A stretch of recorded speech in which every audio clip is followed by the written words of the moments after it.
Welcome to another Petersburg By Night revamped production. The following is rated for mature audiences and may contain graphic themes that will be distressing to some viewers. As always, we recommend you ensure the safety and well-being of yourself and those around you at all times. Viewer discretion is advised.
Welcome to another episode of Bloody Strings, one of the many chronicles here at SPbN By Night. I am Devlin Kane, your humble storyteller this evening, and these are my lovely players. Please introduce yourselves.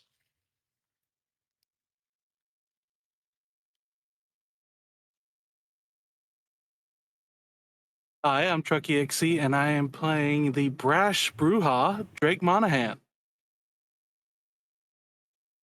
Hi, I'm Kendall the Elemental on TikTok, and I'm playing Maggie Haywood Hekata. Hello, I'm Lakar the Artificer on TikTok, and I am playing the well-dressed ne'er-do-well Toreador Matthew Halden.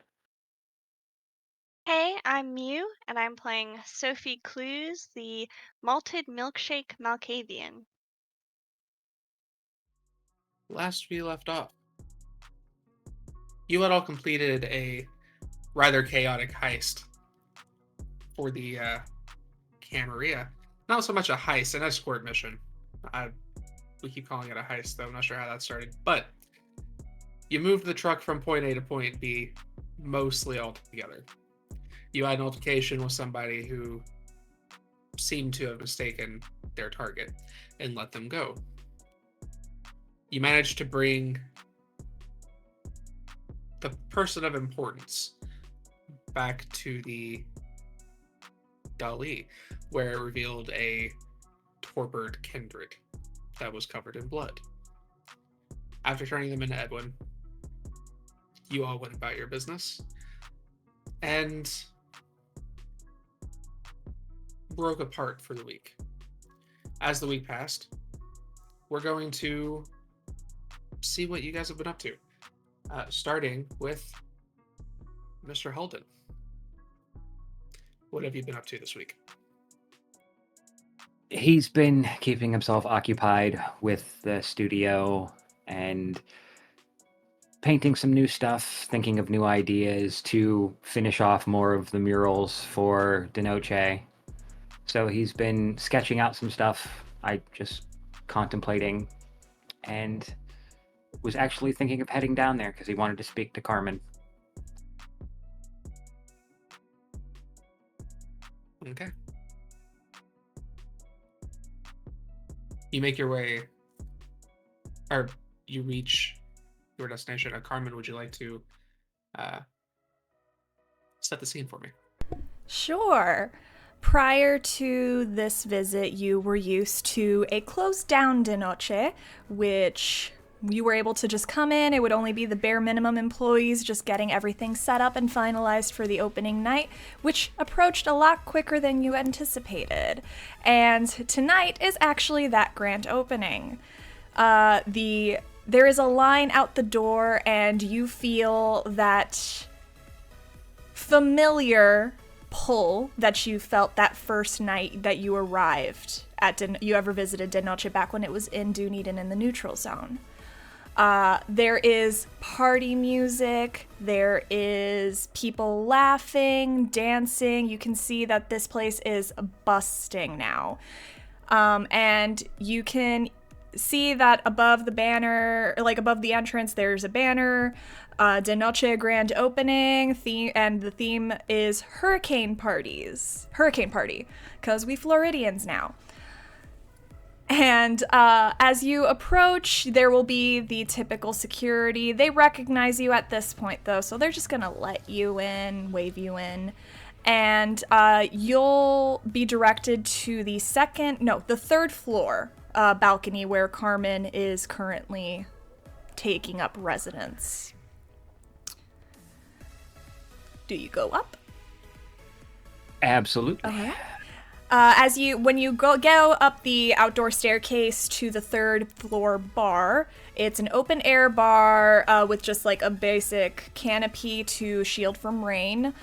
Despite the hurricane having already come through and there not being rain this evening, they did set up the sprinkler systems to do a light misting on everyone, so it's very much a wet party. Everyone's got a damp look going on. You only got to be in there a few minutes before you're already starting to have like wet hair and things like that. Carmen is overlooking the fruits of her labor at the balcony. She's wearing a green backless halter top with some denim shorts. You can see very clearly for the first time that she has a tattoo on her lower back. That's right, girl got a tramp stamp. It's a rose with thorns on it that just like basically do the typical spread across the lower back. Wearing heels. She's got a very dewy, wet makeup look this evening and just dampened hair as well. And she sees you approaching and gives a waggle of her hands. As he makes his way up, he's looking around. Miss Alvarez, you clean up nicely, and this place is booming. Well, when you advertise to the mortals downstairs that you have $2 Hurricane Helenas, they are definitely going to pile in. They like cheap alcohol discounts, apparently. Helena, was that on purpose? Oh no, it was totally a typo. Oh, that happens. Proofread. So I got a proofread. It got past me this time. Happens to the best of us. So No regret. no regrets. So what are you enjoying the part? Just here to party, or did you come for business? A little bit of both. Well, let's get the business out of the way then, because I want to kind of enjoy the night. It'll be quick, but not exactly painless, at least not on my end. Is it safe to talk up here? Yeah, third floor. When I'm around, third floor is pretty much just who I let up here. They don't. Excellent. They don't tend to like me anymore downstairs. A little unnerved by me, but that's fine. Why? What'd you do? I come off as a little bit unsettling to the kind now. So I try That's to keep my unfortunate. distance. Well, actually, that kind of leads into the business. Now, obviously, our particular family has a certain set of skills.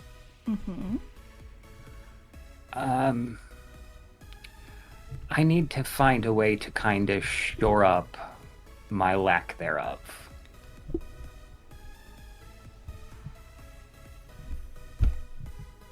Oh god, you're not a seer, are you? It's not exactly how she put it. Are you but quick? Are you at least quick? Quick enough. You're just saying more things to disappoint me. Like I said, it wasn't going to be painless. Who raised you? A very contentious woman.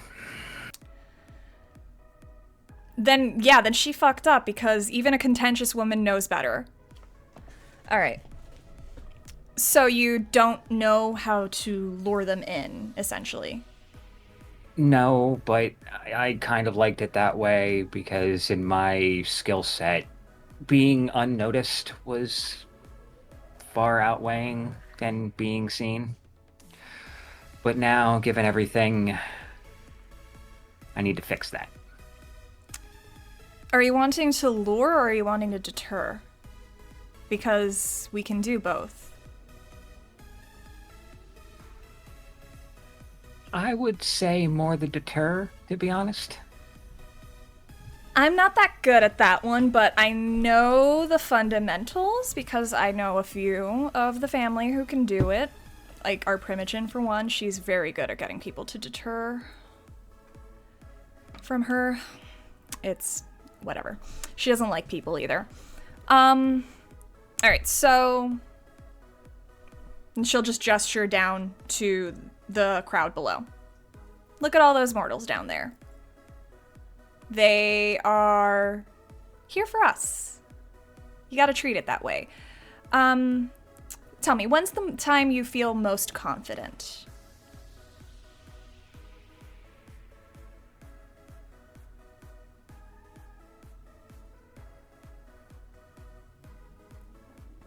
Usually when I'm in the middle of stealing something. All right. Utilize it. Feel it. Wear it as a trendy outfit. Wear it as your skin. Wear it as your attitude. That confidence is you. And will it through your blood. Because it's in your blood. Example. And she's going to look down at the crowd and immediately just activate awe. And I will roll.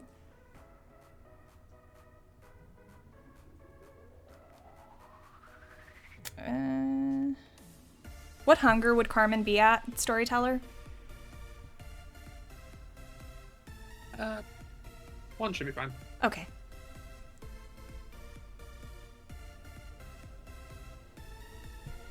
Ooh, that's garbage. I'm gonna spend a willpower. It's not giving me the option to re-roll, so I'm just gonna roll 3 dice. Because I can do better than that.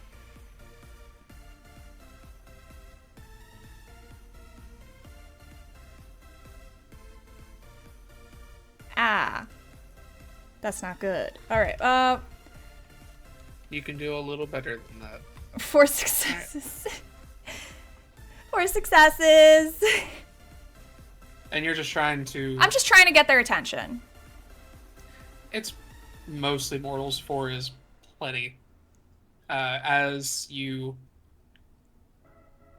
pop off your ability, almost all of them, their eyes seem to turn almost mechanically toward you as they are drawn to your presence. There are those in our bloodline who can also use this confidence, this allure in a deterrence matter. They can use it to intimidate, to even scare them away. I prefer the attention. I like the attention. I live off the attention. But there are some of us that don't like the attention, like yourself, which I don't understand, but whatever. A thing you have to realize, though, is when you lure them in, sometimes you can only lure one at a time.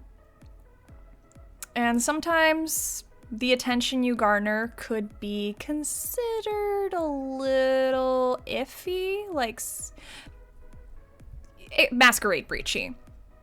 Like if Isabel had done something more souped up than what I'm doing right now, she'd probably have them all on their knees crying tears of absolute ecstasy.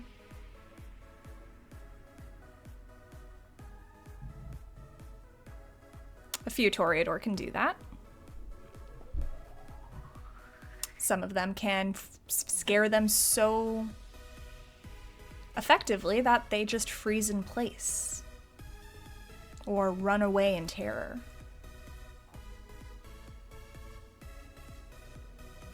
Did she do something to the picture? Yes, she did. That explains it. It's insane. I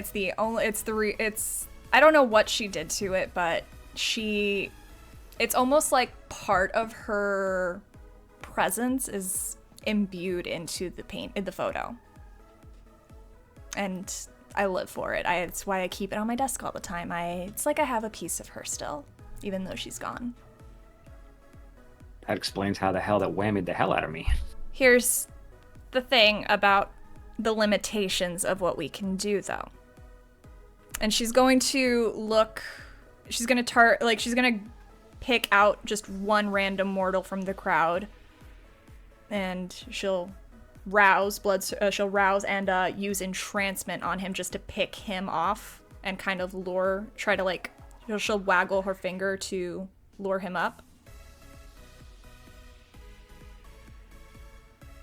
Yeah, he just kind of zones in, sees your gesture, and looks around for a moment and slowly walks toward you before picking up the pace and approaching.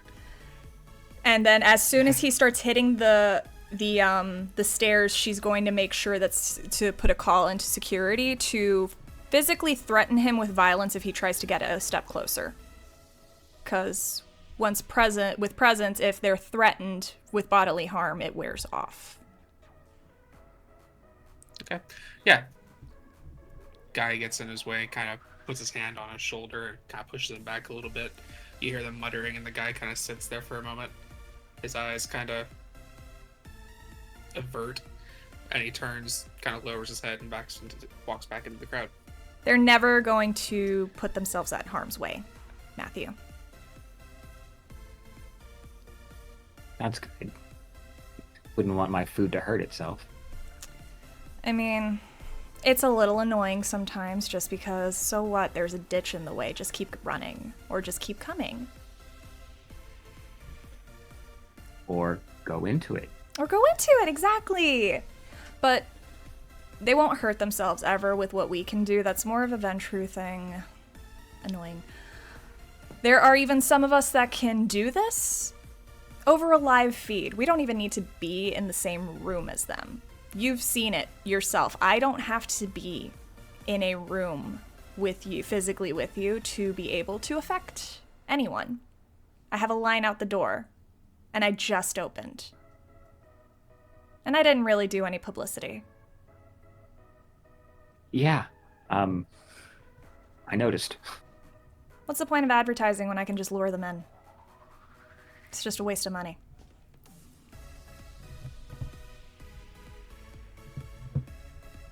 Now that you say that, it would help with the studio. Yeah, absolutely. Lure them in. Drum up business. No one gets out of the black in their first 2 years of business. That's just not how it works. Yeah, that makes total sense.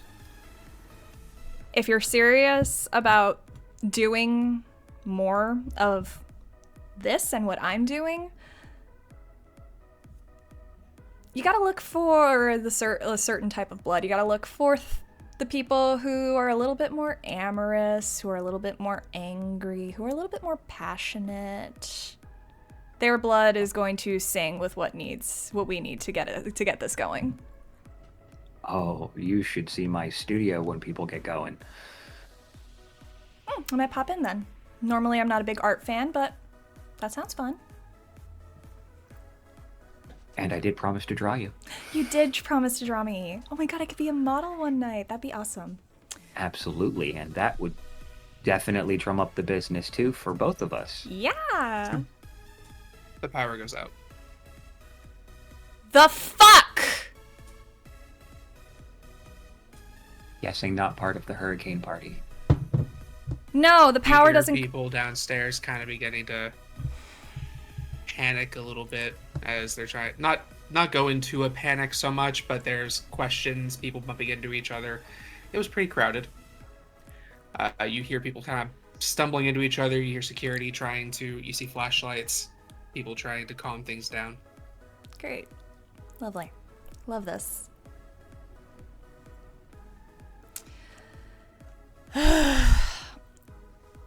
And she's gonna go on the radio. What's going on?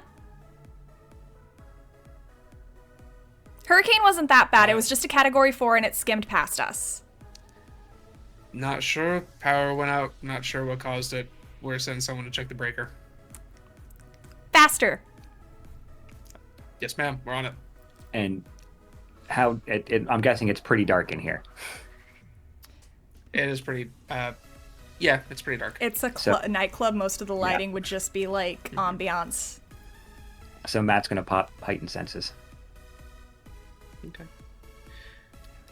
You don't see anything up here where you guys are at, but you can hear the people starting to panic a bit downstairs. And then everything comes back on. He's gonna shut it off at that point in time, unless you want him to roll for it. Yeah, I'd say roll for it. It's gonna put a finger to her earpiece. Jennifer, was it just a short power outage? Or are people fucking with me? Everything was turned off. Someone turned it off? Yep. Yes, ma'am. You might want to come down and see this. Interesting. Okay.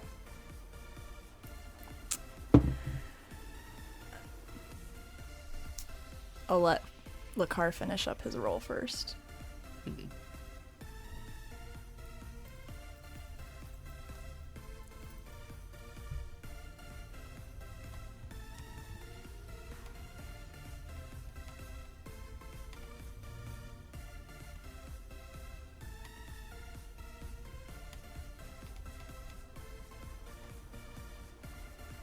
Ooh, buddy. Yeah, even with the re-roll. Yeah. It is unpleasant. It hits you pretty hard. You manage to finally turn it off, but it does leave you a little off balance for a moment. Matt? Matt! Hey! Yeah, I'm good. Alright, shake it off. Apparently, we've got some company downstairs. Do you want to come with? I think that we might need to deal with something together.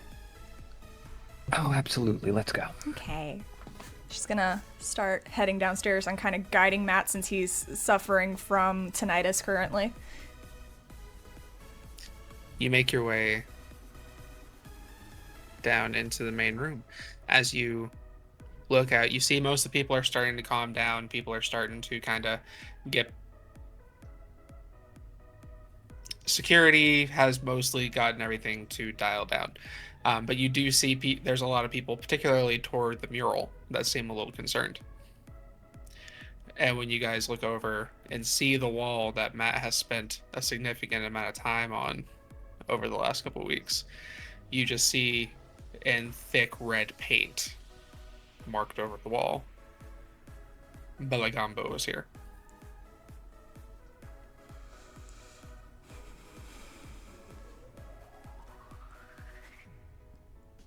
She's gonna basically be looking very pointedly and a little predatorily at Matt.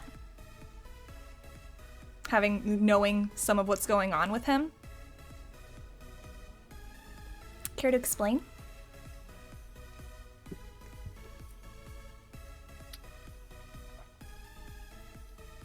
He's just staring, and he's getting increasingly more and more angry looking. And without looking away from it, he's gonna say something to Carmen. A ghost from my past that is determined to die.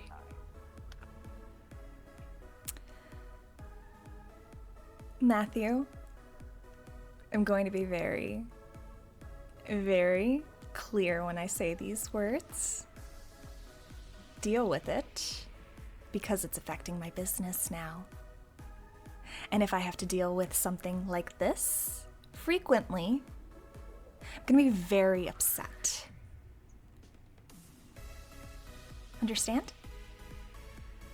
Don't worry, Miss Alvarez. It will be dealt with. When you find them, I would love to see what you do with them, personally. There will be a show. Good, because this was very disrespectful to me, and I do not tolerate any disrespect in my establishment. Hospitality is very important to me. And she's gonna just look at the kind, popping awe, just be like, oh, don't worry about it, everyone. It's fine. Just enjoy the party. You know what? I'm covering everyone's next drink. Just keep the good vibes going. Just don't worry about it. We'll take care of it. We'll get whoever needs to get involved. They all immediately seem to kind of calm down at your reassurances. The music starts playing again, and it's almost like nothing happened. Miss Alvarez, Yes? how would you like to be my +1 to a party? Sure. I like a good party. Sometimes they end up a little bloody when I go, though. That's what I'm hoping for. Excellent. Just let me know what to wear. I'll be sure to give you details.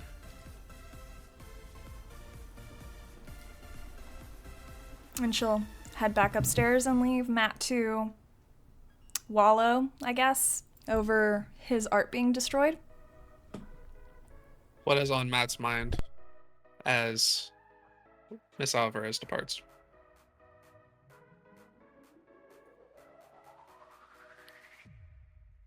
Knowing that Louis is targeting him directly and now coming to places that are disrupting everyone around him. He's angry that he did this, but he's more hurt by the fact that a person who was so steeped in art and knew the value of what we did would put the disrespect of desecrating someone else's work. Despite the fact that we forged other people's work, he's mostly just devastated that he would go through with something like that.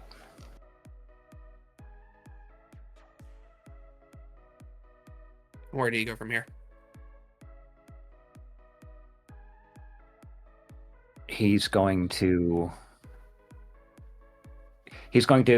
begin heading himself back to the studio, but then he's going to decide against it and then just go right to the Ascent. As you make your way to the Ascent, we are going to shift scenes. Where does Drake find himself this evening? Drake's currently sitting by Jackson, seeming deep in thought for a moment, as he's pondering over what the threats from Victor mean, and of course working with the one ally he trusts at the moment.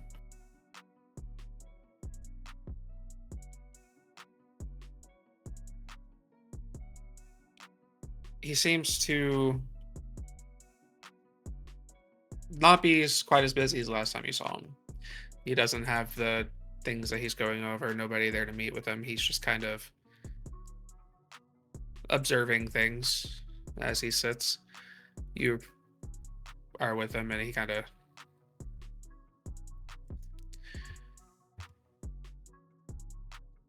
you don't often visit this frequently. What's going on? I've been trying to think about a couple things, if I'm being honest. Seems that Victor fellow's got a bit more going on than I thought. How do you figure?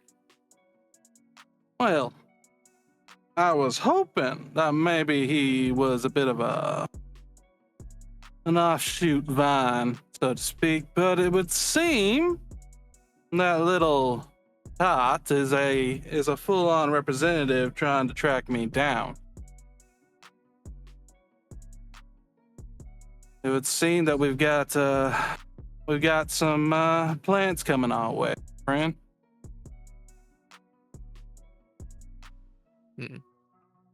Well, do we need to pack up and leave? No, I think if we leave now, it's going to undermine everything that we've done so far. Not to mention, I do have a responsibility because I to probably let the people I've been working with, my recent clients, know that there's a danger coming. I'm not too especially worried that they'll get involved, but you know how it is. You work a job, you have a reputation to uphold, and if I don't tell them, that just looks bad on me. I understand letting them know that something might be coming, but we may want to consider reputation don't mean much if you're dead. That's true, but at the same point, we are in Can territory. It's not an easy thing to just blatantly throw those traditions of theirs straight in their face, even for the Baha'i. No, but you've been around long enough to know that even the Cam don't follow their own rules. I do know it, yeah. That said, yeah, you know me, Jackson. I'm not exactly a runner.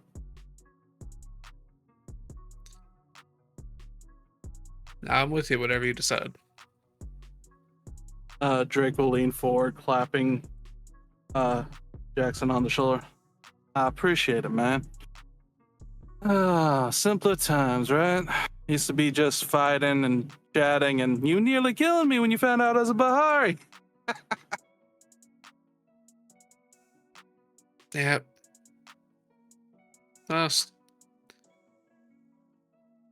Still happens. We're the ones running from the Bahari now. True. I'm not sure they know much about you, my friend, so you might be in a better position to stay out of it if you want. Me, though... I'm not gonna let you have all the fun. A good man. Oh, man. Ultimately, I think we gotta take a wait and see approach. I'm just not sure how to go about it, really. Clearly, this Victor's a go-between, but other than that, I'm not sure what's here now and what's coming. You said when we spoke last, this group of people you're working with seem to have some kind of history with this Victor. Yeah, but I don't think I'm exactly the type of person that they want to tell deep secrets to. But I could at least maybe plant the seed, so to speak, that maybe Victor might be someone to pay more attention to than they already are. I'll have the guys keep an ear out. All I care about is that I don't find this warehouse exploded with you in the fire, you know what I mean?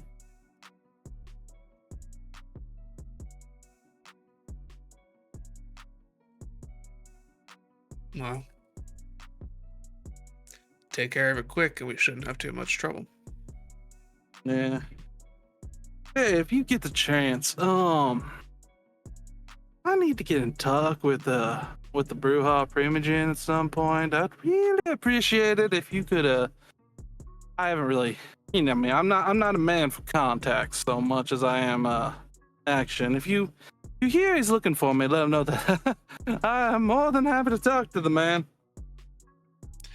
I could probably arrange a meeting for the two of you. I'll let you know right now, though, compared to most of the family, he's got a bit of a stick in his ass. Oh. Well, then I guess I'll tread a bit more carefully. Honestly, Jackson, I mainly just wanted to warn you. Sorry I silenced so long. Just, you know me, it takes me some time to plan out, and I'm more getting things done than I am a master planner. No, we don't plan much for nothing. We just kind of roll with the punches. Wonder how many they're gonna send. If a gigantic flood of people come in, that's gonna be quite noticeable. They probably won't send a bunch. They'll probably just send one who's good at their job. Sounds exciting. I wonder how they'll fare against me.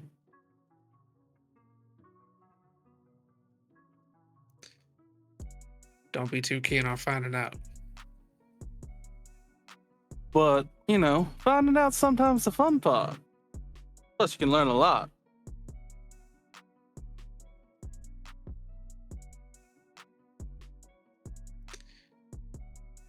Then we come back to what you learn don't matter if you're dead. Fair enough, fair enough. We roll with the punches, but try looking before you punch. Fair.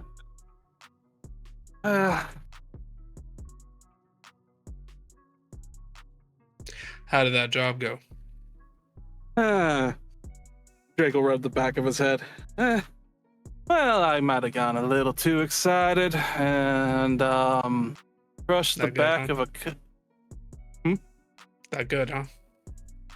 Oh, well, I mean, I punched a hole in a couple things. Were you supposed to?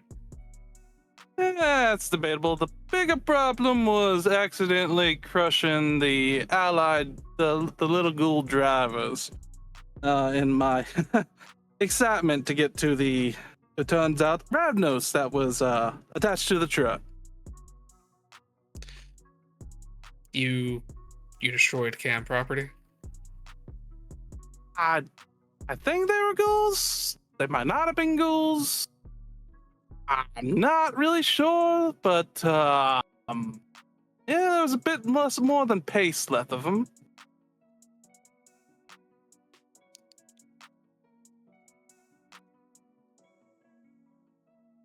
Look And before technically, you it was punch. Anarch property.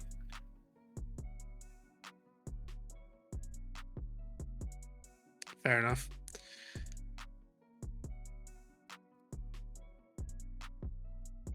I didn't make that great an impression, if I'm being honest. Yeah. I guess I've been sitting around too long. Really got to work on your improv.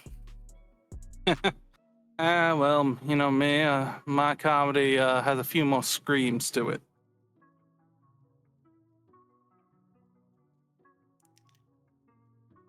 So what are you gonna do from here? Well, suffice it to say, you're right.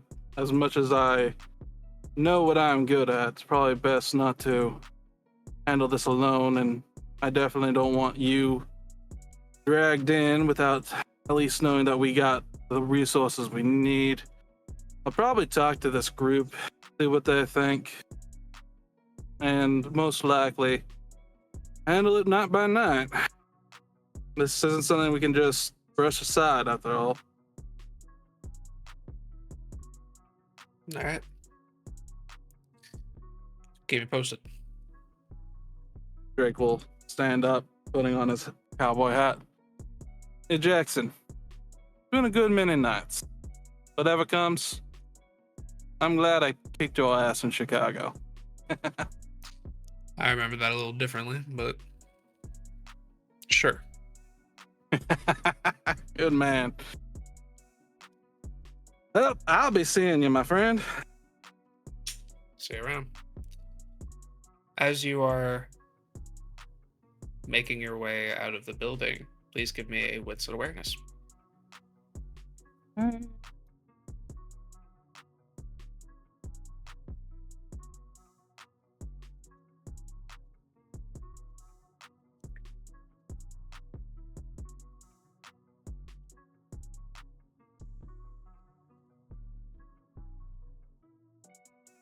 Three.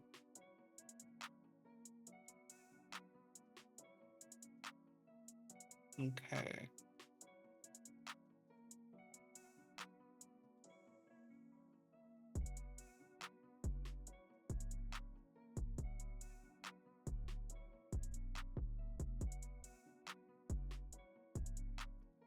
You step outside. And sitting at your feet, as you step out of the door, are a very beautiful pair of elegant shears.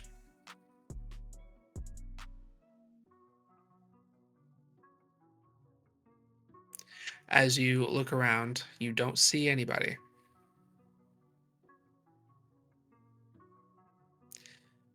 But with this, you receive a message loud and clear.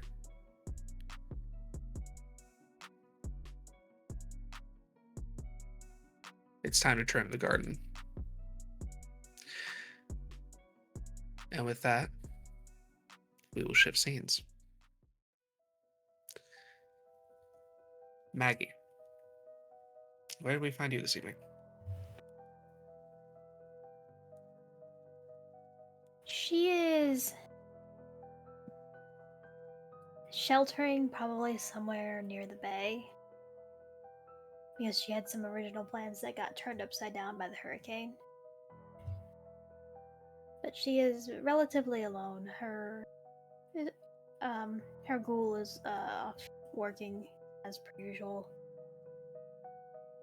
And she's kind of fiddling with a ring around her finger as she's kind of watching the ocean and glancing around on occasion.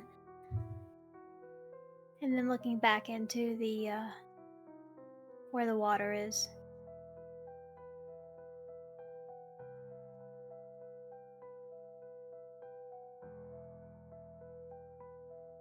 When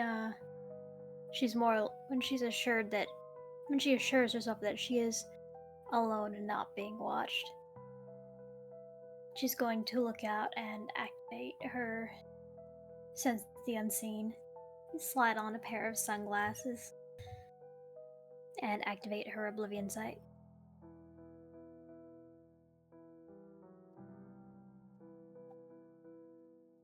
Go ahead and... Oh, just a second. First, go ahead and give me what's an awareness.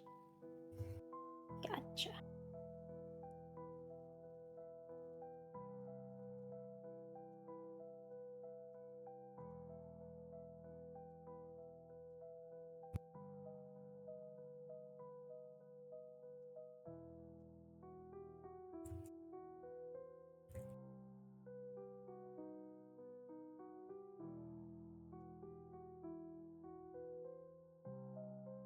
That's 3.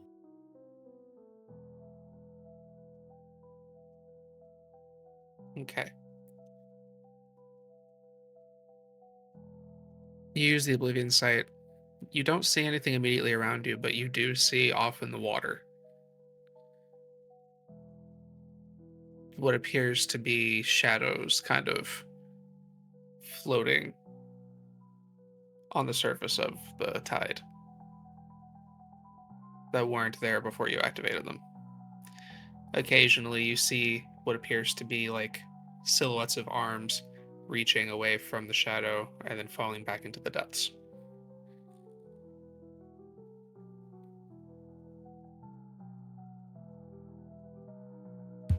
Do they look similar to those shades that she's been seeing? A little bit, yeah. And they're just reaching out. They're not to like any particular direction. They seem to be reaching toward the shore.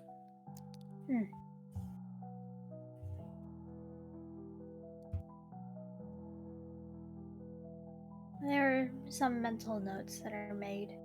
There's a little crease in her brow. And she'll kind of deactivate her oblivion sight and start to pace about. She has been trying to get out and look at everything as Amethyst had instructed her. And some days it's easier than others. People can be a little dissuaded by her presence for one reason or another. She's a fairly creepy person in a general sense. As you kind of got, Now go on. I say, as you kind of glance about these things on your mind, you notice something you haven't noticed before. You look back toward the city. And you don't see a full shape. But looking back, seeing some of the buildings, you see a large shadow seems to kind of pass. You only see its presence as it is pressed against the buildings, but something large seems to move across and then out of view.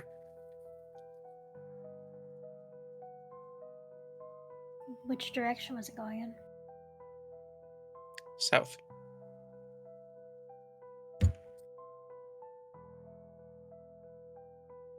Okay. She's gonna kind of pull her jacket on a little bit more and head out of wherever she is taking shelter in and see if she can follow it to some degree.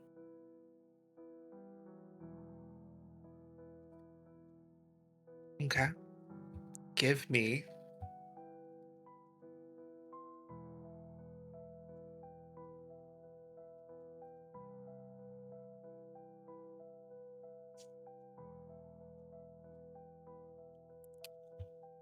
we're gonna improvise a pool. Go ahead and give me what's in Oblivion. Okie dokie. Can I blood search? Please do.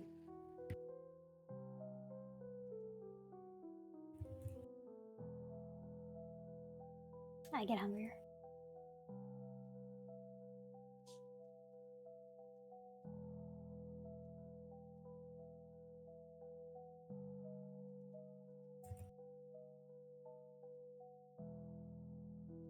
Is 3 enough?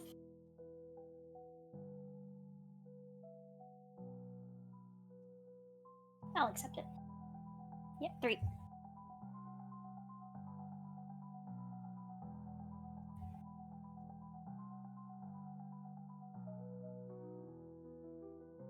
I can't hear you, I'm sorry. When did I even hit that? Okay. As you are moving, it is moving relatively quickly,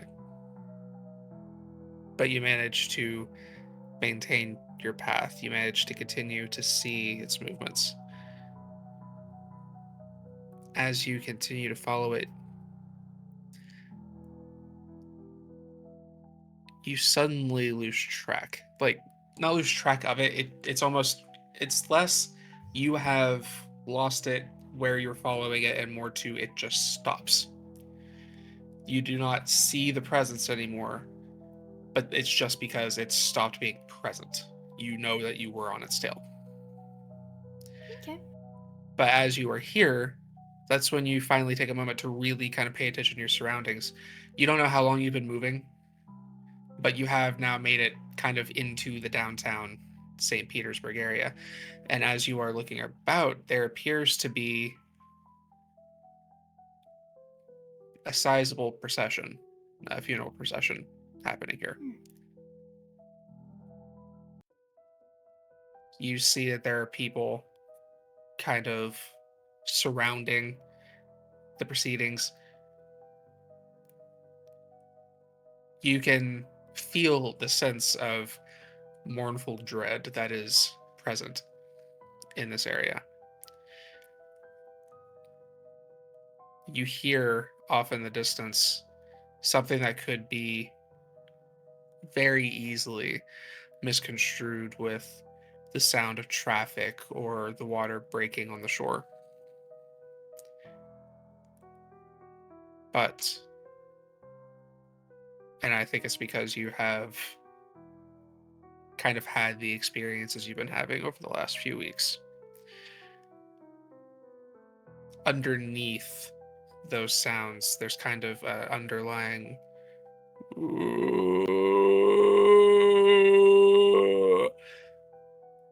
a mournful kind of groan that seems to cling to the area. And then you feel this sensation of that dread lift as all the mourners seem to stop holding expressions of sadness, stop crying. They almost become apathetic to the proceedings they're watching. Some even turning and going away.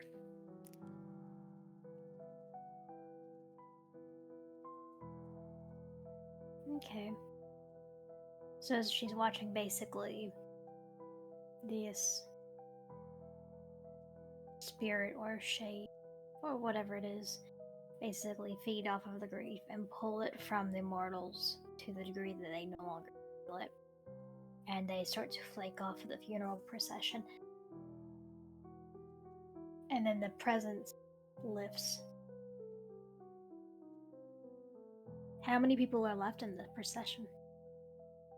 If you hang around to watch the proceedings, you see where there were probably, for these like 4 individuals that it's for, looks like some people who may have been harmed out of town going a little further west during the hurricane, didn't make it home. There's roughly 60 people here for the 3 of them, but by the time they have gotten to just like saying words, there might be 15. As many people just seem to, almost like they lost interest in a movie they were watching, got up and walked out of the theater. Okay. Maggie is gonna kind of pull the hood up on her clothes and to continue following it like she is a distant sort of mourner. Because these stories still deserve to be respected, and their deaths deserve to be remembered. Even if someone or something is using the deaths of this tragedy to feed itself. So you Even if continue she's to one of follow. those. So you continue to follow the procession. Mhm. Okay. It goes on for maybe 30 more minutes, and then they're lowered to the ground, and the remaining people, no one stays. Once it's done, they all leave.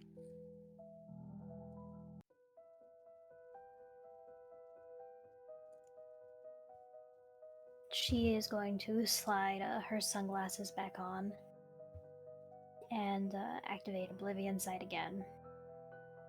After making sure no one's looking at her. And see if any of the people that had passed are still clinging, or if she should leave as well. As you are observing them, waiting to see anything, you see from behind their stones emerge featureless shadows that look much like the shadows you've been experiencing all through the city. Rise up and move north and flicker out of sight.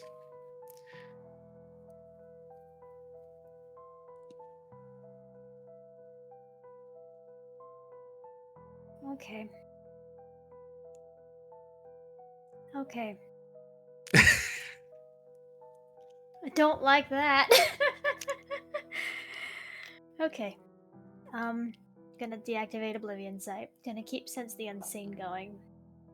And she's going to start to casually make her way back. And, just start to pull out her phone and, like, go through her contacts for a moment.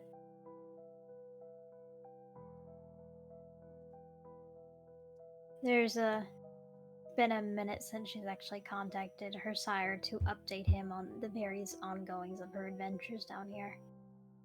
Probably not since she actually moved here. But after seeing that, she thinks she needs to percolate a little more before actually telling him anything. So she kind of slides her phone back into her pocket. Okay.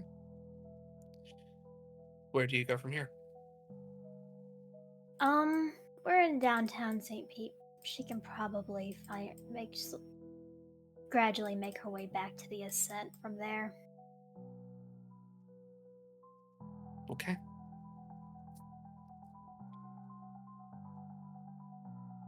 From there, we transition again.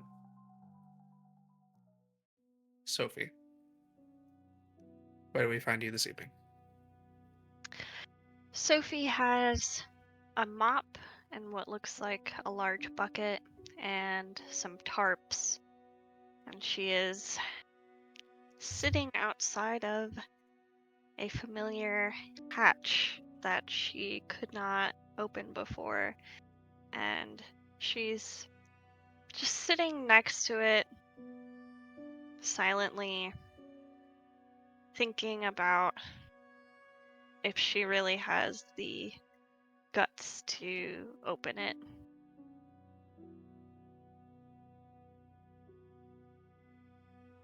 You are looking at that dreaded entrance again. A few choice memories come to mind.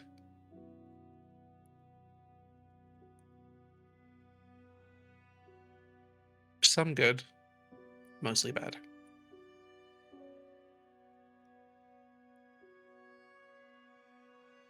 You can feel what's down there. If you had a Geiger counter, it'd be going wild right now.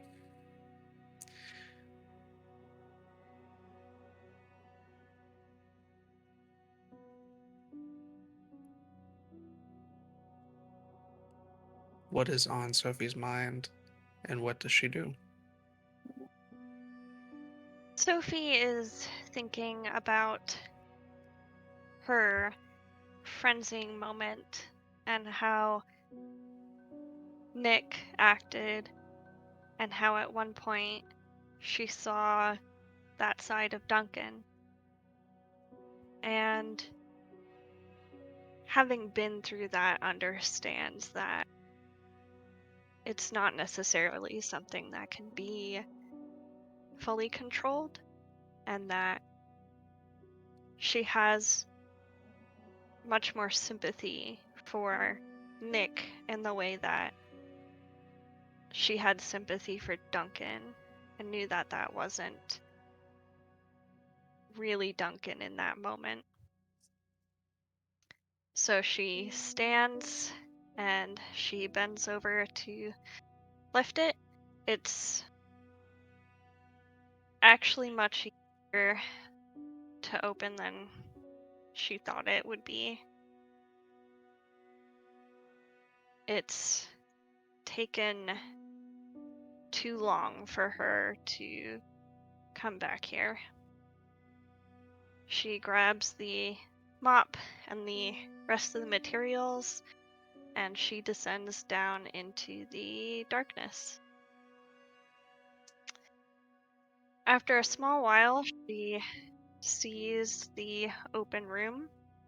She's quite happy that she does not have to breathe so she does not have to smell what occurred here. She's going to take a right into a closed room with a door that hasn't been locked in a long time.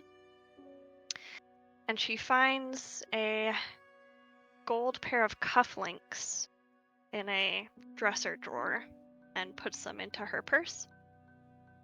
She also picks up a book from a much larger, kind of extravagant room. There's a large bed in there with the whole canopy, and there's a quite extensive library, mostly of French books. She picks up the book, Lovers Are Never Losers. She takes that in her purse and puts it near the entrance, and she begins to work on clearing up what looks like mostly mush in the kind of grassy filled area that looks like it's enclosed by a fence.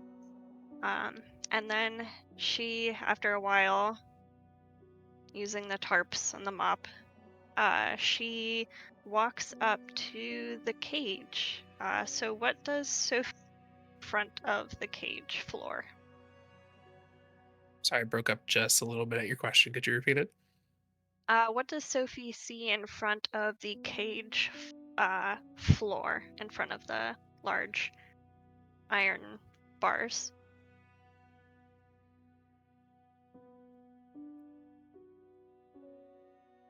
You see some of the cage has been worn or broken.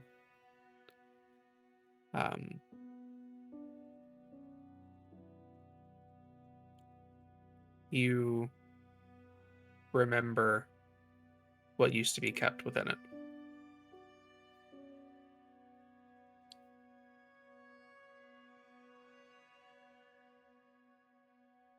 You remember his voice.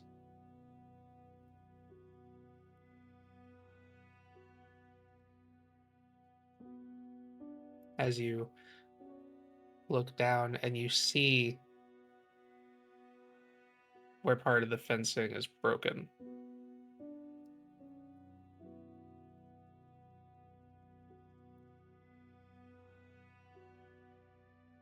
You see a very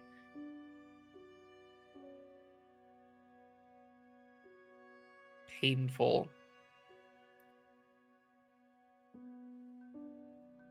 reminder of things that have happened, and you see a home that wasn't much different than your own for a very long time.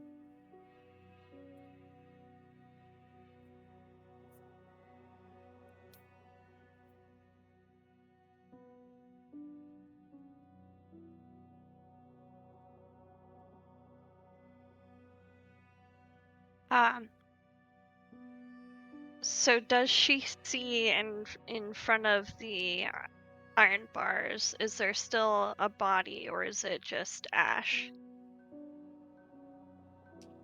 It has not ashed. You do see what has mostly rotted to bone with a fence posting rammed into the chest. You see a skull with the two prominent fangs. The eyeless sockets seeming to peer through you.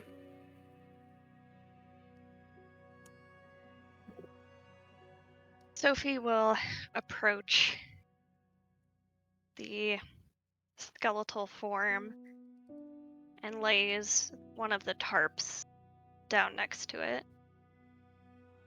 She kneels down and places her fingers around the fence posting, but looking at what's left, there's still a part of her that thinks that if she were to remove it, he might just grab her and place her back where she was. So she takes her hand off of the makeshift stake and kind of shuffles the bones as much as possible onto the tarp. She starts folding the tarp over the body, and she looks at the skull, and she gives it a quick little slap, and she says, "That's for that, and for lying to Duncan. You know, you shouldn't have done that.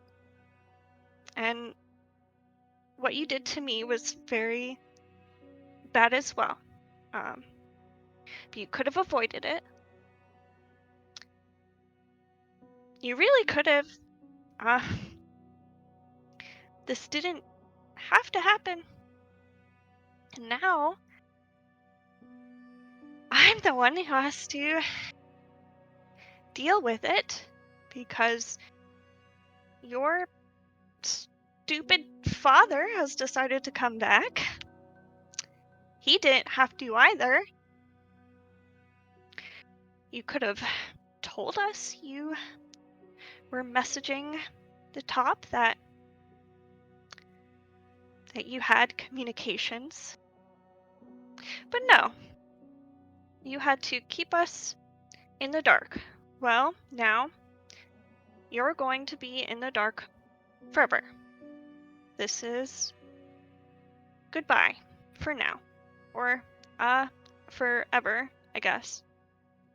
Unless you are somehow haunting Duncan, maybe. I don't know. I'm being haunted. Not that you would care. I'm just, Right. Well then. And she takes the tarp and completely covers the body and starts rolling it up and places it in a bucket with the rest of the slop that was left of the poor rabbits. She slides it over towards the ladder and she takes a rope and ties it around the bucket so that she can hoist it over her shoulders. She grabs her purse with the book and the cufflinks and attempts to climb out, hoisting this bucket with the horrific contents out. As you are moving everything, getting ready to leave this place, you look down and you noticed amongst the muck something shining.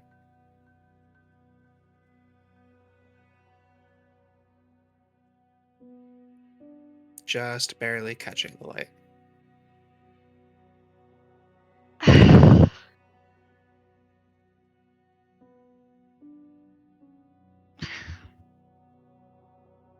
She sets down the bucket on the ground and kind of slithers the rope back over her head.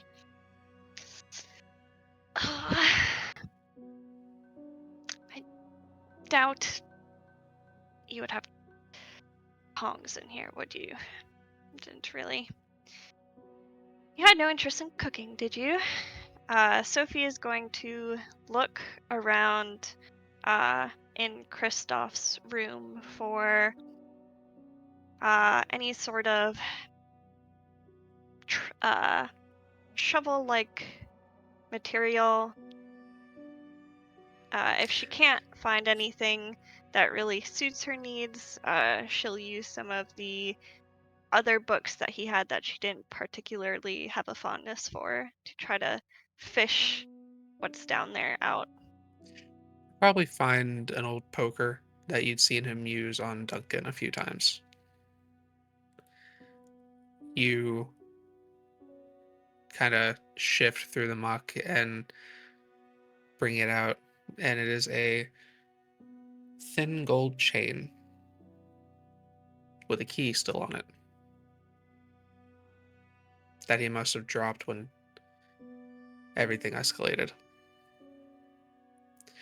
The memory comes back very hard all of a sudden. You hear him say, "This time, Sophie, I tire of your antics. We can survive in the dark. We always have." You remember the dread of what was getting ready to happen to you. And then almost as quickly as it started, it was over.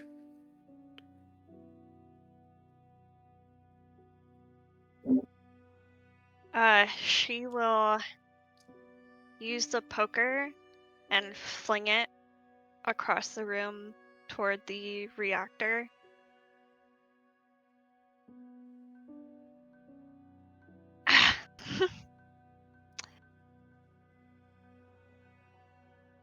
Well, too bad for you. I still like singing.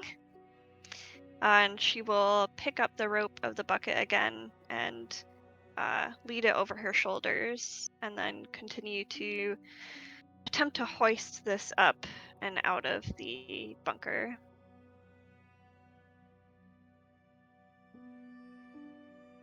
It's a little awkward, but you make your way up out of the bunker.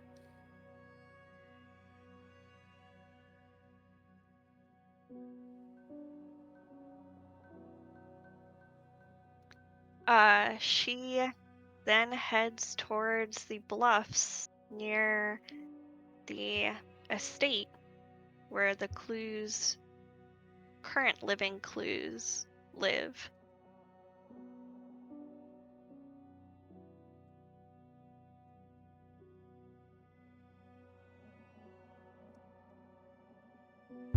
You reach the estate. It's pretty late in the evening. Most the lights in the house are off except for the one upstairs where uh, a particular relative of yours is still trying to make a streaming career work. What do you do as you arrive? She will head straight toward the ocean, very carefully climb down the kind of dirt cliff face past the estate, and she is going to dump most of the contents of the bucket into the ocean, but she will take the skull with her. She does not throw that. So you wade out into the water, dump the contents, keep the skull, and bring it back. Yes. Noted. So, what is on Sophie's mind as you return with your token?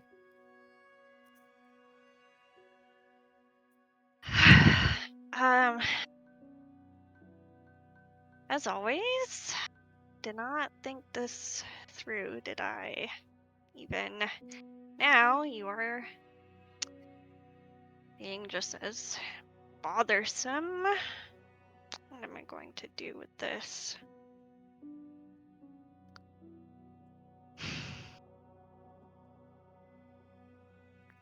If I take the teeth out, maybe maybe that won't be as bad, but that's still.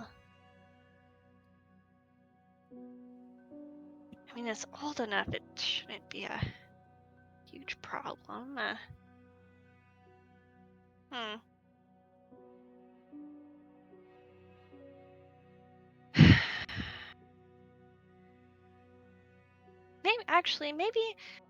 Maybe Maggie will know what to do. I'm sure she's disposed of plenty of these. Yes, I'll just ask her nonchalantly, how kindred typically are taken care of. You know, Kristoff, another one of us, Nick, he at least had the decency to completely go to dust. Don't know why you didn't. Frustrating, but it'll be all right. And she puts the skull into her purse and she starts to head to the ascent. Considering the rudeness of the kindred who have died here this evening, we will shift to the ascent, and then we will take a quick break. Thank you everyone for tagging along so far. We will see you in about 5 minutes.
Welcome back.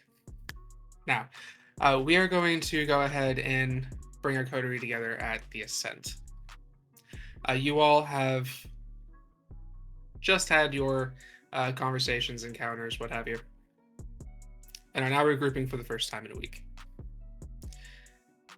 You notice that Bellatrix is not here, but throughout the week, through some correspondence, she has told you she had some business with Charlie to attend to. So you assume she's now doing her whip duties, leaving just you four. The scene is yours. Sophie will walk into the room of the Ascent and seeing Maggie and Matthew, she's quite happy. She sees that Drake is there, which is a little surprising, but she points to Drake and she says, "Wonderful. I may have a job for you upcoming, but first, Maggie, there's a small problem. I would really appreciate if you would take a look at it. If we could go to the bathroom, actually." Okay. She kind of looks Sophie over, like she's trying to see if she has anything on her person that could be shown to her in a bathroom. But she kind of just nods and kind of like jerks her head in the direction of where it is, like saying after you. Yes, wonderful. So she grabs Maggie's hand and leads her to the bathroom and closes the door. Apologies. I just, I'm not so sure I can completely trust Drake. He's very new, although his violence will be an asset, potentially. I have a small. understand. Yes, I have Just a a moment. She's Oh. going to lead her into the bathroom, close the door, kind of pull out her phone, pull like a white noise kind of video on her phone, set it down near the door. I don't know of his capabilities, but I don't like underestimating people, and I don't like eavesdroppers. So go on. Oh, right. Yes. Well, actually, I have just the thing in mind. I've had this issue in the past, actually. So Sophie will begin singing. And she takes out a piece of paper from her purse, and she writes to Maggie, that when Edwin had the issue where he needed to be torpored, Duncan took it upon himself to call in a favor to have one of his contacts pose as Edwin.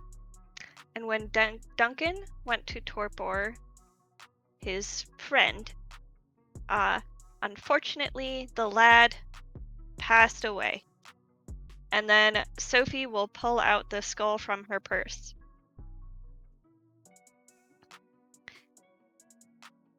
And then Sophie will stop singing. So, Maggie, I was wondering, do I need to worry about this spot on my back? And she'll point to the skull. How would you get? How would best you maybe get rid of that? Is it something I should worry about? Particularly this section here, and she'll point to the fangs. Well, I can probably refer to you to a good dermatologist, so let me take a look at it. And she's going to activate Oblivion Sight and sense the unseen on the weird skull that she is looking at now.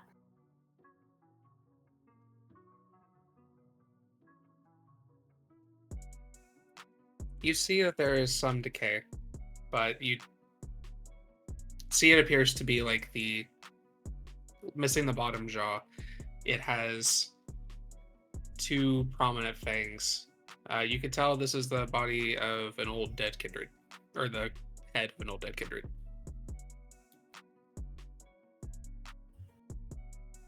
Okay. But it has no like weird aura about it. Doesn't have like emanating anything. No, this thing is incredibly vacant. She's gonna kind of like. May I touch it? Yes, you can touch my skin, Maggie. Wonderful. Thank you so much for taking a look at this.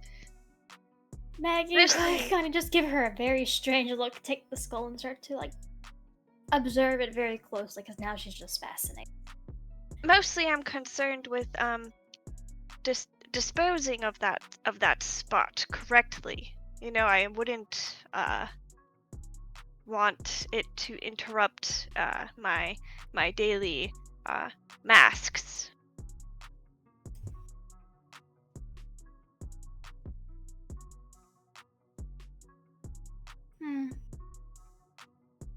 Is there anything she's able to really discern from like looking a little closer at it? And from different angles?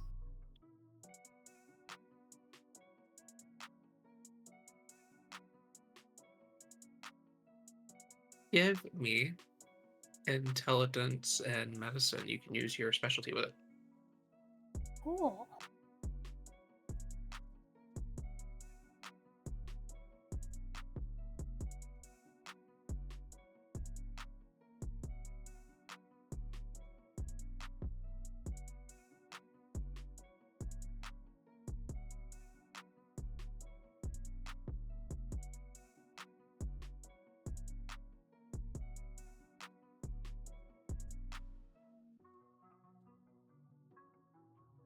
Alright, that is 3 successes. I spent a willpower.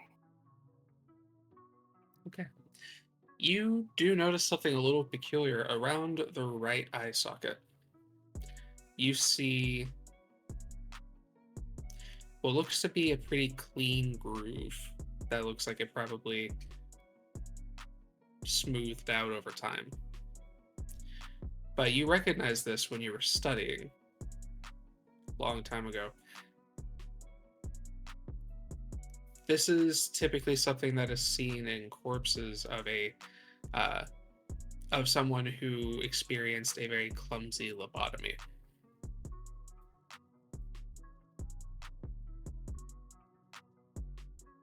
Okay. Well, I can certainly refer you to someone that can give you some more expertise on this. But that mark Yes, is mostly I just want to get rid of it. Oh, well then I can see what I can do about it. Oh, that'd be really wonderful.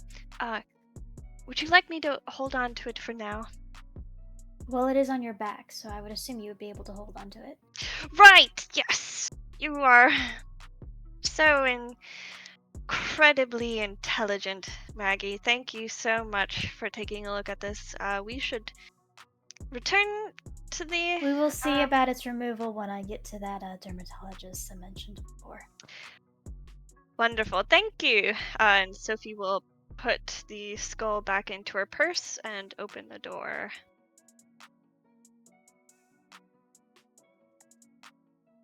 Before you come out, we shift back to the main room of the Ascent, where the other two were left alone. After Maggie and Sophie leaves, what happens in this room? Matt is currently on the balcony, just kind of leaning over, staring off into space, thinking about things, and contemplating how to just get this mess over with.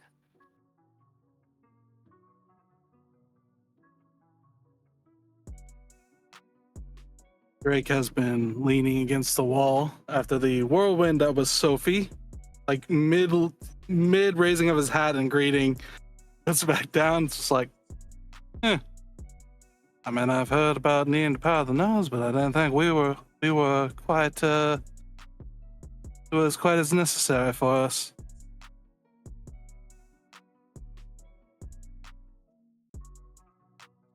some things never change, but apparently they always do. Oh, so mysterious.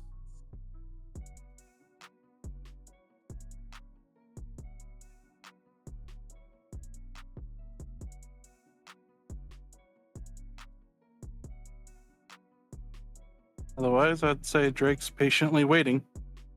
Although he is messing with his currently sheathed bow patch.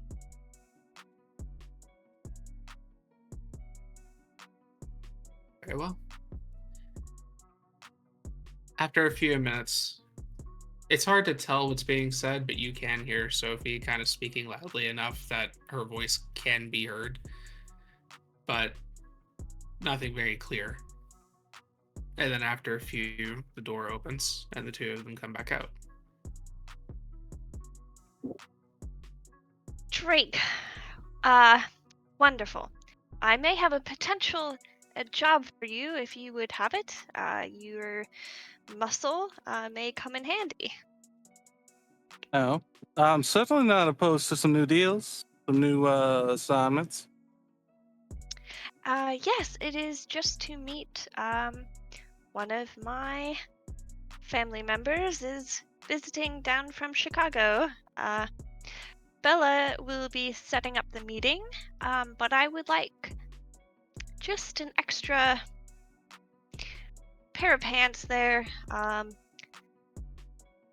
Just as extra protection. I've never met him before, and you never know how meetings with kindred can go. So if he were to get a little unruly, it might be good to have some extra muscle. And I would pay you, of course, if you're interested. Yeah, seems on the level. I certainly don't mind. Wonderful. When Bella makes that arrangement, I will let you know. So just stay tuned for that. Good evening, Mr. Halden. Sophie, it's good to see you. Well, it's wonderful to see you as well. What have you been doing? Well, contemplating vengeance.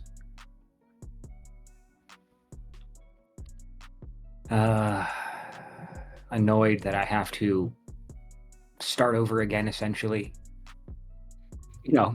Typical Rose stuff. What does this have to do with your stalker? Indeed. He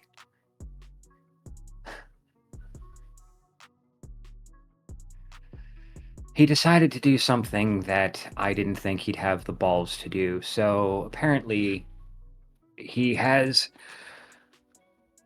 taken what brains he had and removed them from his body entirely.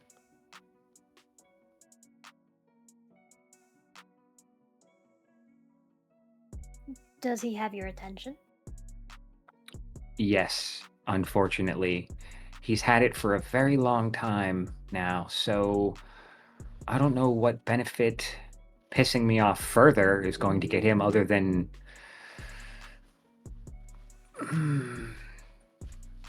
disemboweled?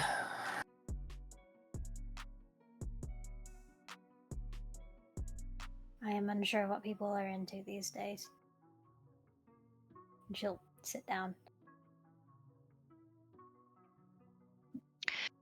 Just to be clear, that was a turn of phrase, Mr. Halden, correct? If our brains are damaged, it is irreparable, correct? Or do we heal from that now? No, Miss Clues, it was a turn of phrase. He was always very smart, so the fact that he went and did something very stupid makes me question on whether or not he's lost his mind. Metaphorically. Do you think he's working in this alone?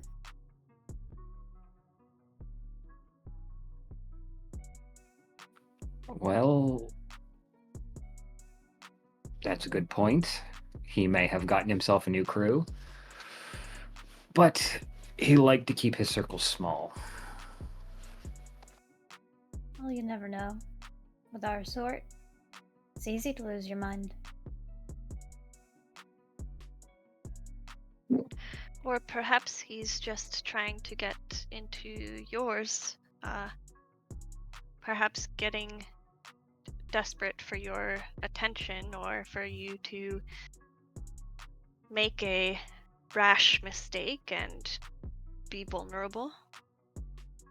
I mean, if that's the case, he could have just, because he's apparently been following me for a very long time, he could have very easily just called me up and like, "Hey, Matt, how you doing? Sorry I got you thrown into prison. What's up?"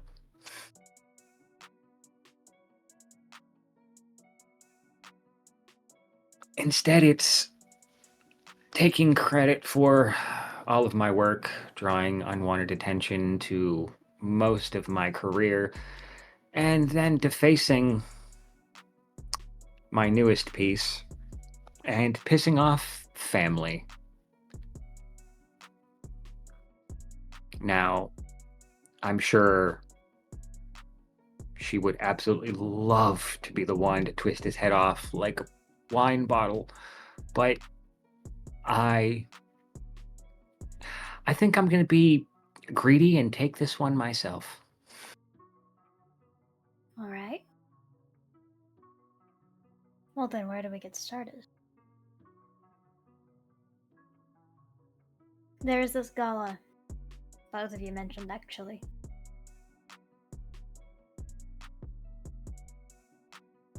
Are we starting there? Yeah, I think that's the safest bet. I want to deal with him publicly before I handle him privately. I see. So, Maggie will kind of look to Sophie. Your brother, he, owns the venue? Oh, well, he just acquired his own home. Yes, so he's hosting a housewarming party. I see. So that means we would have control of the venue. Matthew, if you feel that you are, and I mean no offense by this, stable enough in order to manage the social scene with him, you'd be able to manage that from there. And, Mr. Monahan, I'm fairly certain that we would have some security at the event. Having someone inside. As long as That there's would no increase trucks. our security. Of course.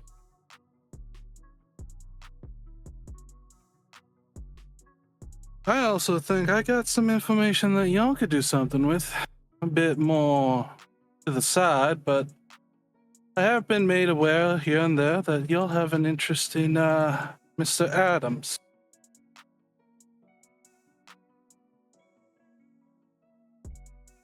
And that is Gray's partner. Yes? Yes. Now, I can't speak for who is and isn't his partner, but I can speak for who he belongs to.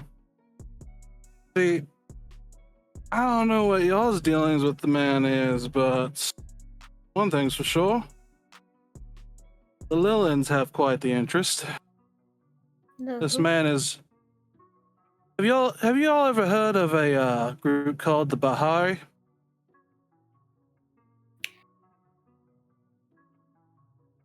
I think Maggie would, but I don't want to make assumptions. Yeah, give me intelligence and occult. Cool.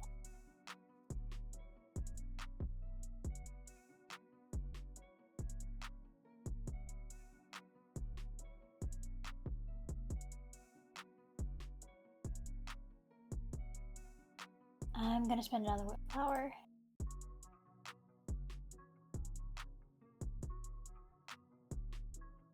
I got 4 successes.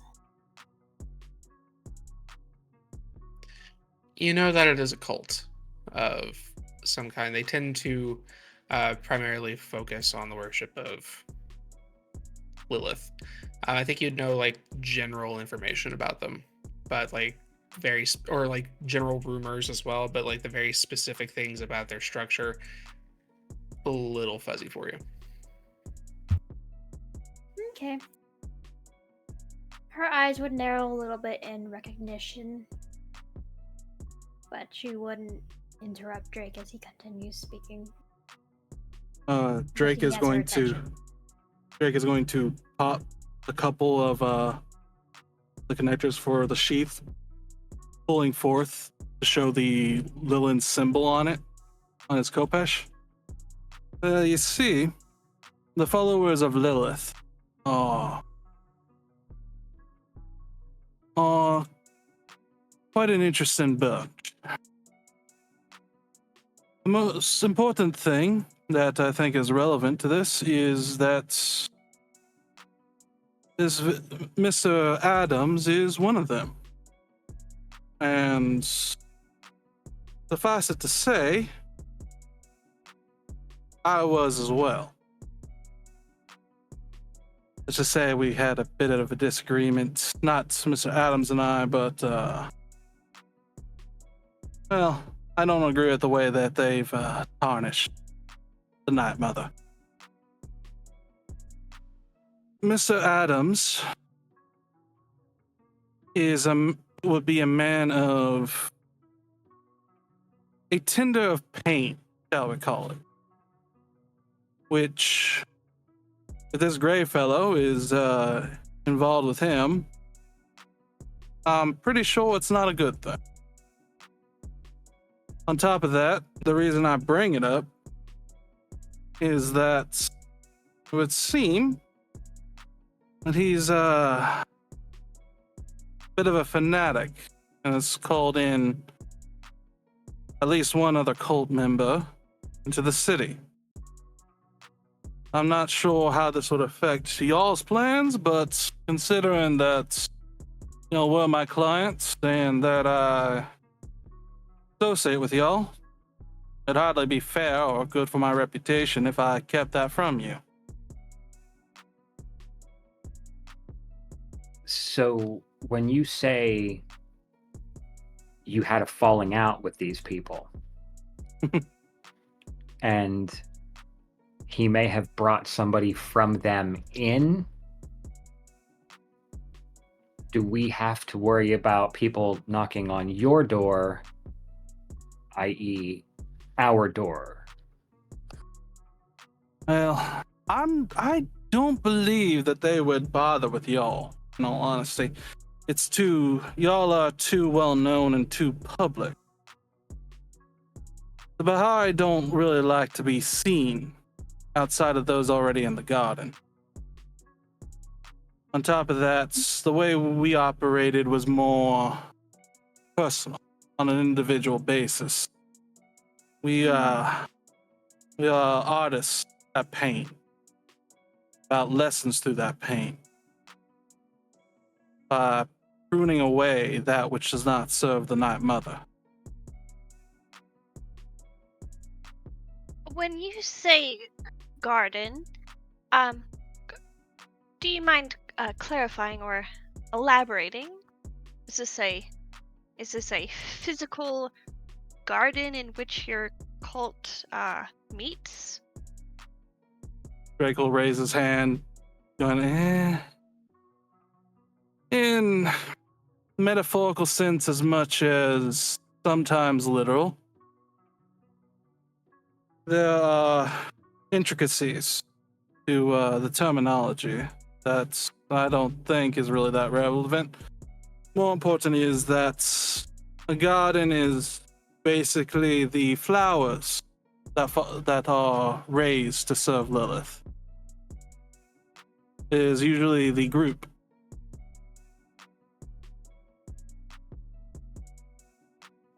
Question.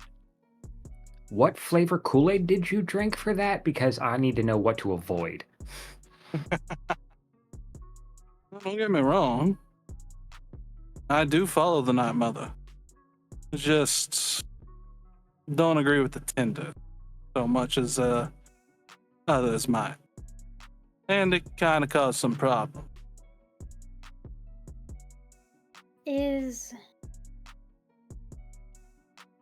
Are members of your faith particularly sensitive to outsiders knowing some of their practices?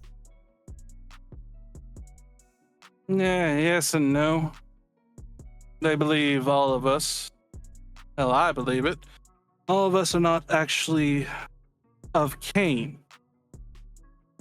They'd be more upset if a Cainite was to learn of them, but overall, as long as it doesn't interfere with the gardens or the greater gardens, generally they'll not mind.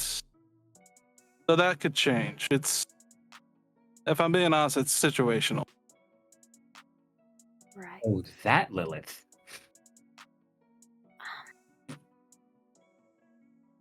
Maggie will look over to Matthew. I was under the impression that Gray and his partner shared a faith.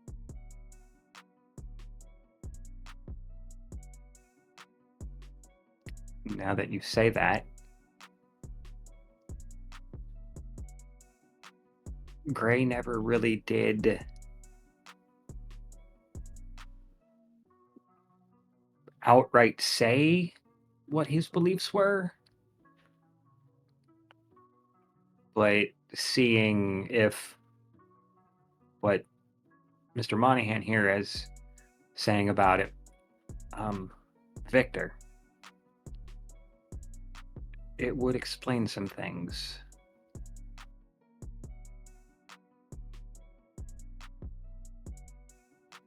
I didn't know he spoke often of a Michael.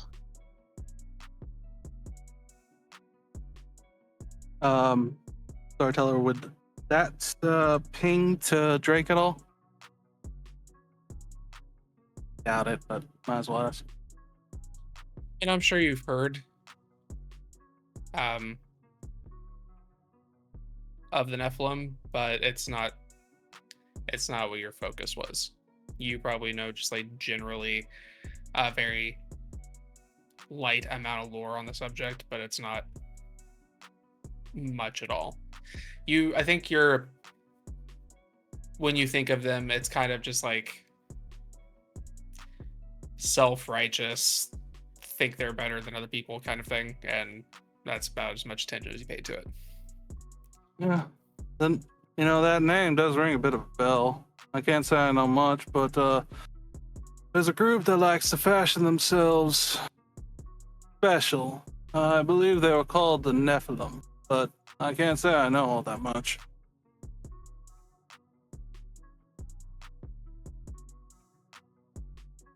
I can say Victor ain't one of them.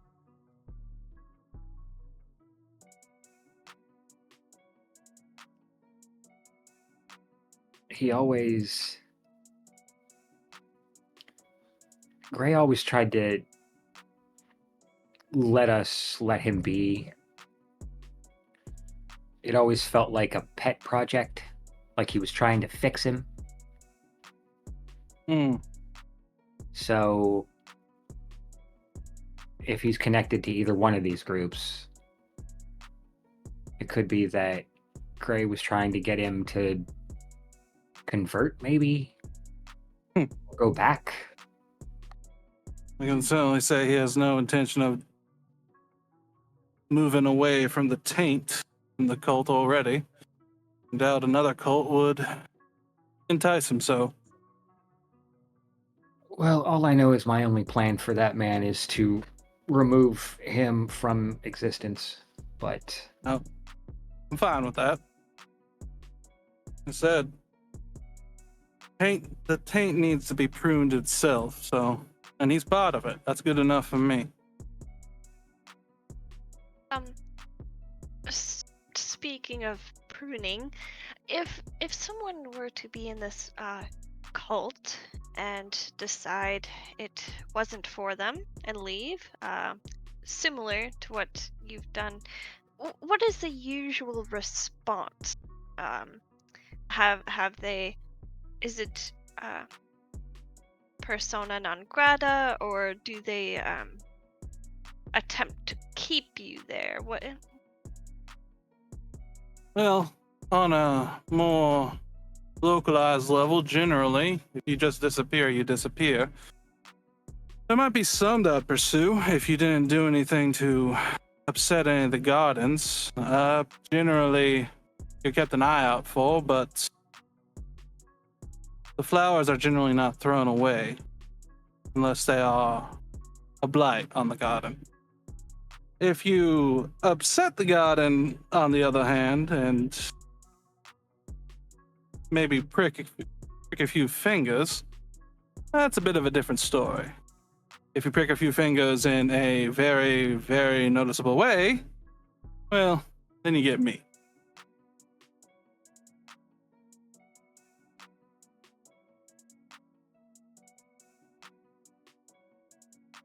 To speak about this in religious terms,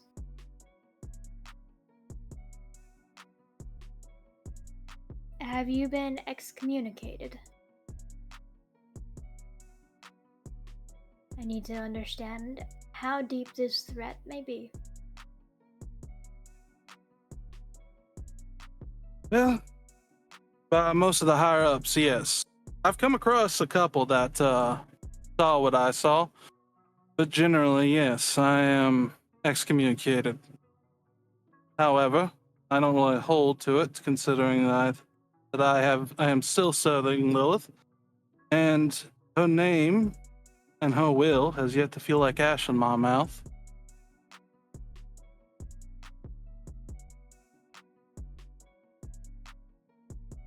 But suffice it to say, no, they don't like me very much.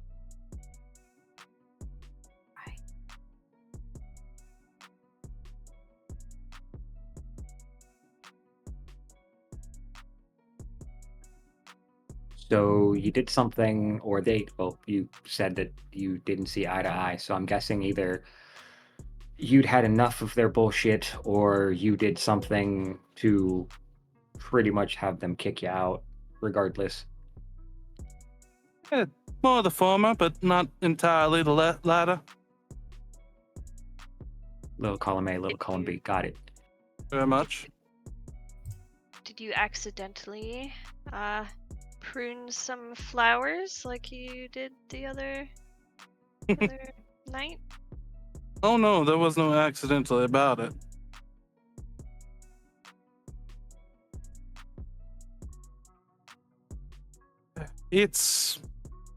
Look, I'm not expecting y'all to care about a powwow, but I did feel y'all would at least deserve to know the general basis of it, especially considering as it could affect you going forward. I'm nothing if not a man dedicated to my job, and my job means being up front. Yeah, just like the other day when you were very upfront. Yeah, I'll give you that one.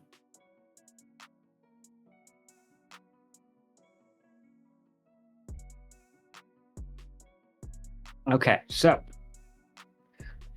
we have Mr. Adams bringing outside people that may or may not attempt to trip us up or get in our way. We don't know. We haven't seen that part yet, but we'll cross that bridge when we set it on fire. We've got my issues that are definitely trying to cause me grief. And the most important thing is, and I mean this in the most respectful way, Miss Clues, but she's in desperate need of an acting class, because I don't know what the hell was going on there, but I've seen enough bad acting to know that you were hiding something. But obviously, if you wanted us to know, you'd tell us.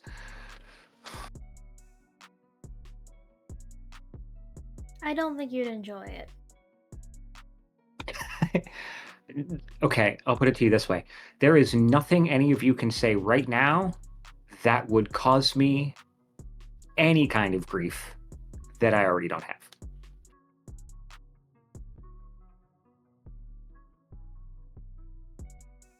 You say this individual takes credit for your works or destroys them, correct? Well, he's apparently upgraded to destroying and defacing. And on opening night, no less. Well, I know that Duncan is displaying some, I believe, pieces of a gallery. So perhaps if one of yours happened to be in the mix, it might be a good opportunity to catch this stalker in the act in our own defenses.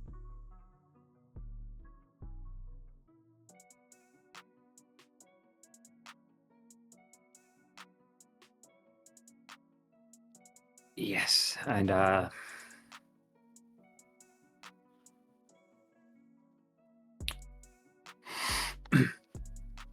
first thing, most importantly, and again, no disrespect to any of you, not so much to that one, and he'll point at Drake. We need to go shopping. Well, that would be wonderful. Oh yes, balls do require a certain sort of dress code. Well, I'm not saying the whole train and the just tasteful, nothing overly extravagant. Or maybe extravagant, but classic and classy. I'm sure Bella will be thrilled.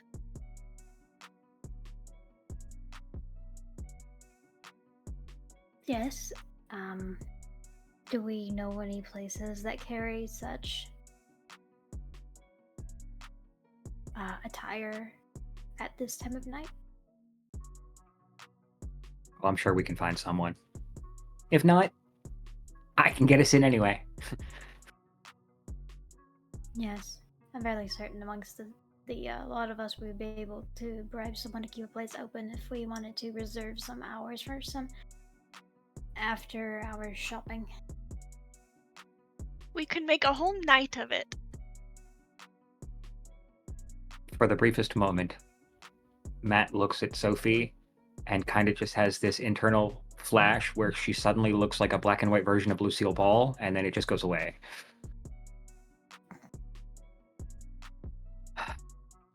Yes, sounds fun.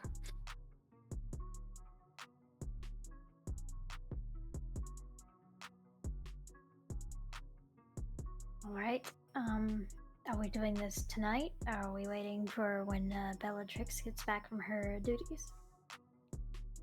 I say we make it a family outing.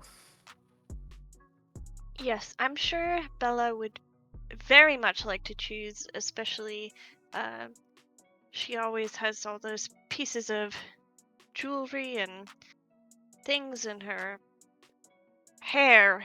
So I think she would really quite like it. We should wait for her. Yes, and also, if we went without her, I know I gave it to her as a joke, but I really don't want her to use the whip.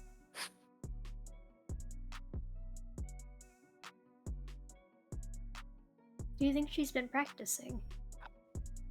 I don't know, but I am not about to pull the pin on that grenade. I mean, I've seen the things you can do with a whip. Quite versatile. And I've If you seen know how the to things use that it. whip can do, and I don't want to take any chances. Oh, that's exactly what I was talking about.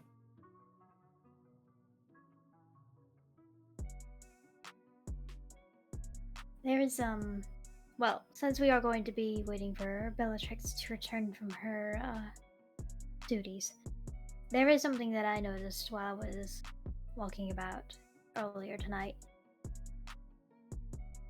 I think I'm starting to get more of an idea of where these shades are coming from. The spooky shadows that I've been seeing recently.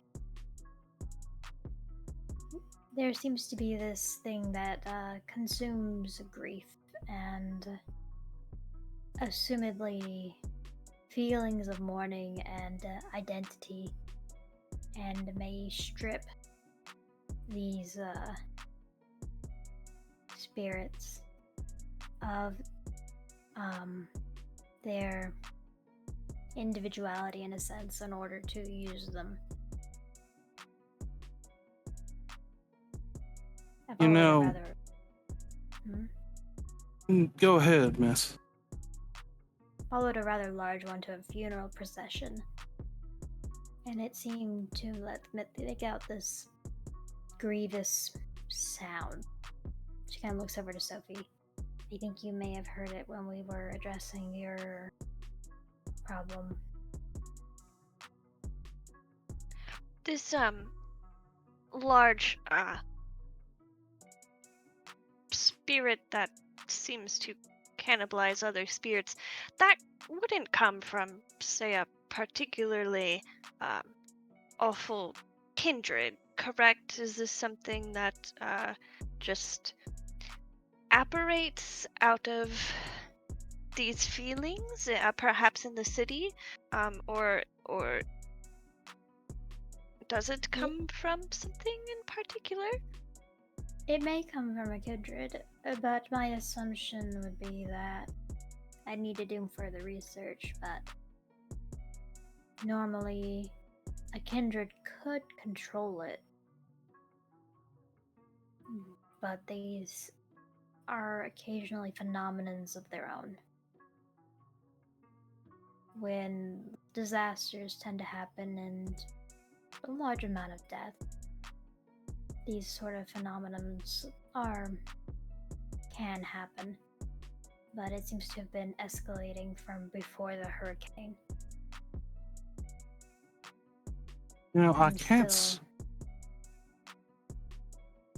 percolating. You know, I can't say it's related, but it does. That sort of stripping of individuality is not exactly unknown to me, just not with spirits. It's commonly a learning process through the arts of pain in the cults. Sure, it's not related, but I felt that since it did feel familiar to the end results of that and some of our rituals, that I'd at least bring it up.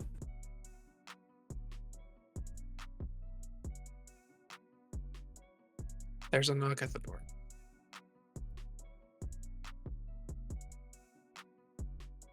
Matt will go answer. Greg is holding a stake under his vest.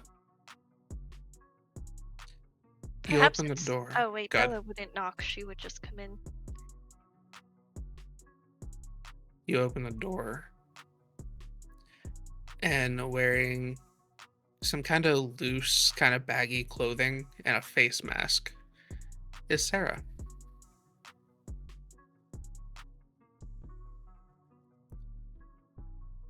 Is hi, sorry for interrupting us. Bellatrix here? I can't get a hold of her. Come in. She steps inside. And he'll shut the door. Sadly, she had duties elsewhere, so it is just us. But hopefully she'll be back soon. Are you okay? Yes, but I am really sorry to show up unannounced, but I could really use some help. What's wrong? What do you need?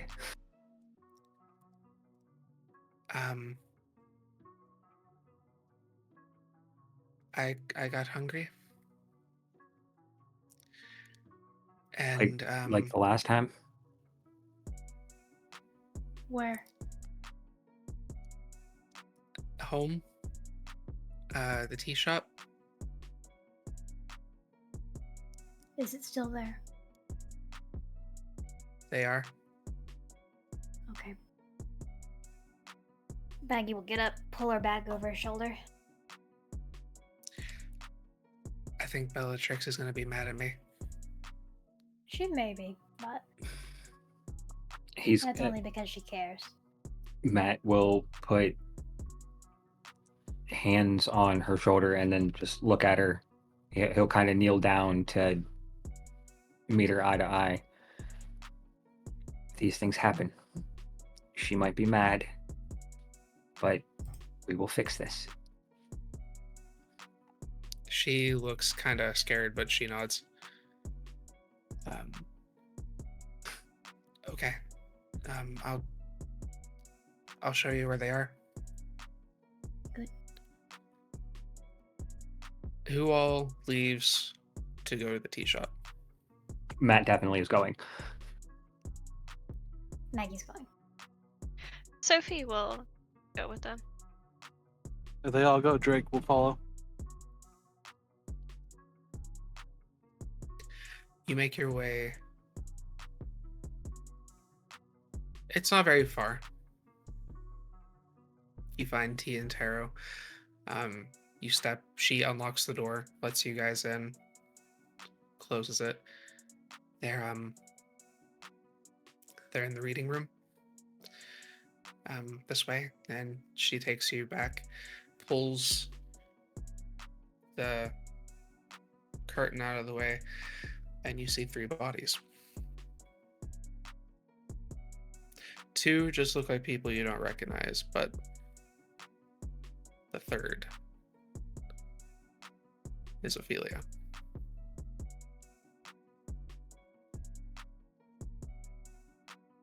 Drake lets out just a very low whistle, like, that was some hunger. I don't know what happened. I just lost myself. I think these 2 were here looking, they were just shopping. One of them accidentally nicked their hands on one of the antique kettles, and You I lost was it. really hungry.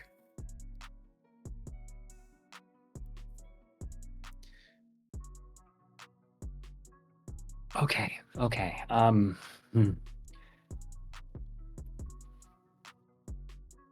Shit. All right. We'll Let me make a phone call. Can you get their identification off of their bodies? I'll make sure to get them transported. We'll have some cover-ups. Maggie will step aside to make a phone call to Jarvis. Matt will just text Bella emergency Tea and Taro. Before you can hit send, she's going to be very mad about Ophelia.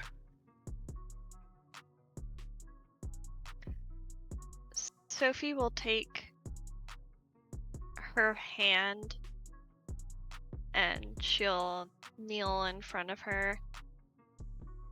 Now, I know this doesn't feel good right now, and I know you are very worried about what Bella will do when she hears of this, but from what I've seen, Bella cares very much about you, and she wouldn't hurt you when she was upset.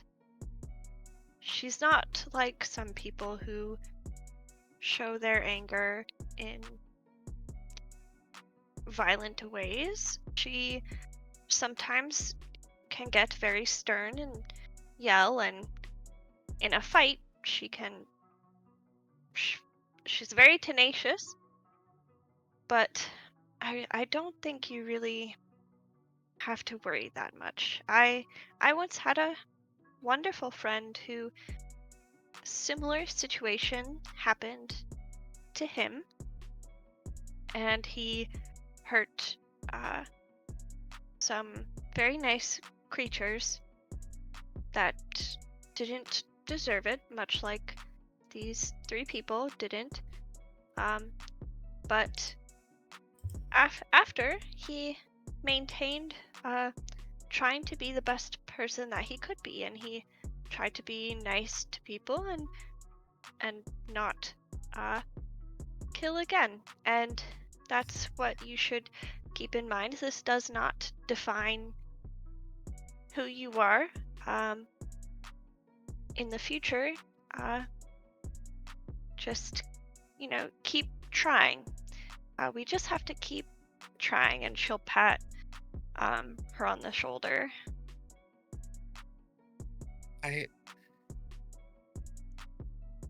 My concern is she really cared for Ophelia. They were like sisters. I don't think she's gonna handle this well. Matthew, your thumb hovering over the send, do you send the message?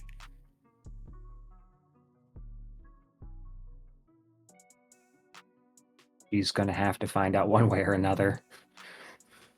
Rather her know now and get it over with than try to cover this up and make it worse.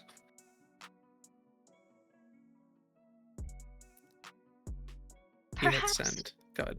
Perhaps we can bring Sarah somewhere, maybe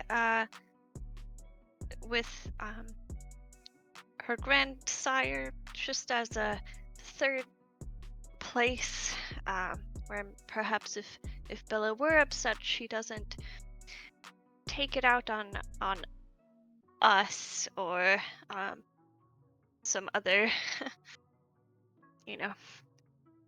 bystanders.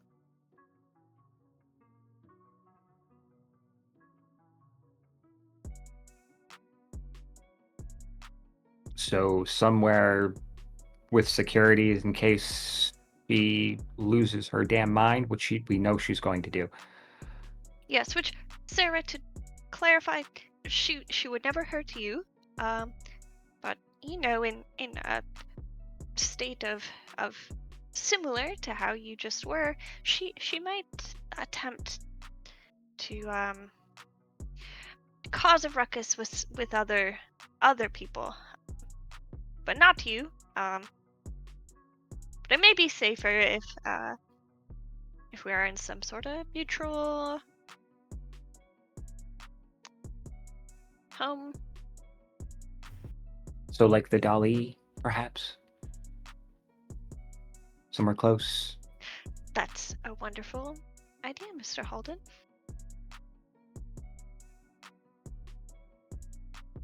So you're gonna put me in the deli again? I promise you, we're not going to send you away. If anything, it's to protect you in case. Okay. She's going to be angry. I know for a fact she's going to be angry.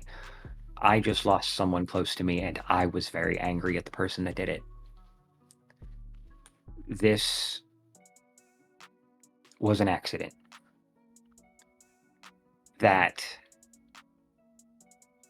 was an accident. But it didn't stop me from being angry at him. She's going to be angry at you, Sarah. And honestly, it's not going to entirely be her, just like this was not you. But if we take you there, it prevents one more mess from being caused by Bella. But I promise you, I will make sure that you don't go away again.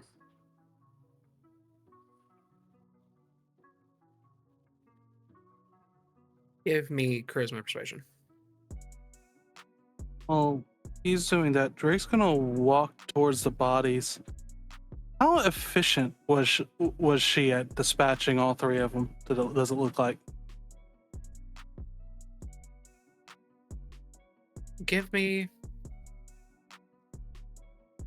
wits or intelligence plus investigation. 5. I'm gonna blood search this. Get hungrier.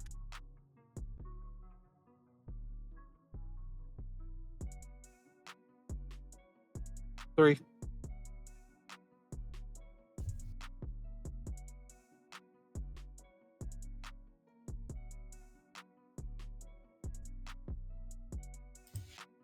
It doesn't take much to... You have seen a lot of death. You've seen how quickly it happens.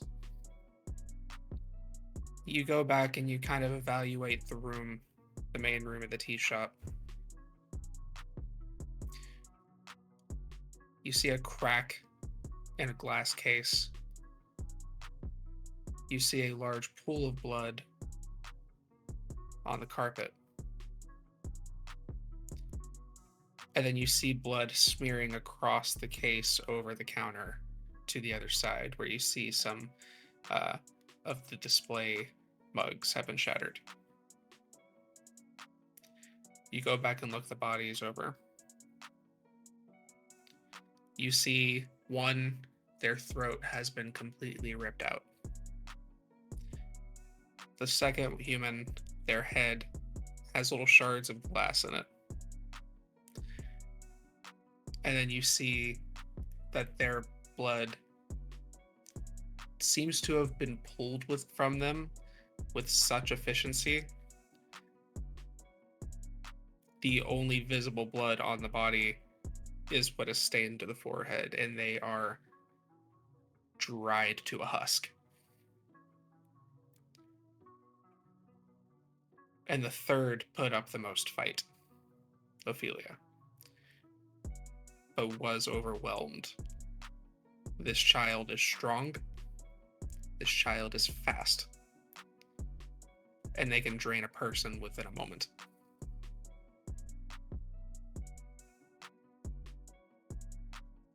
It looks like she opened one's throat, stunned the other, wrestled the third one down, came back and finished off the second.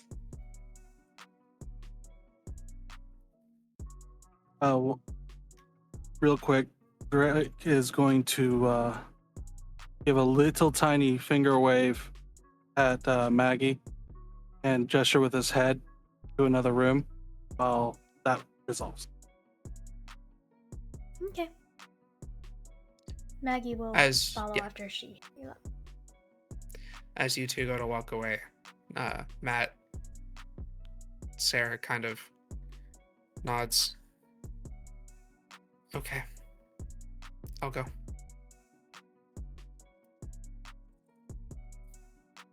If it's any consolation, when we sent you away, it wasn't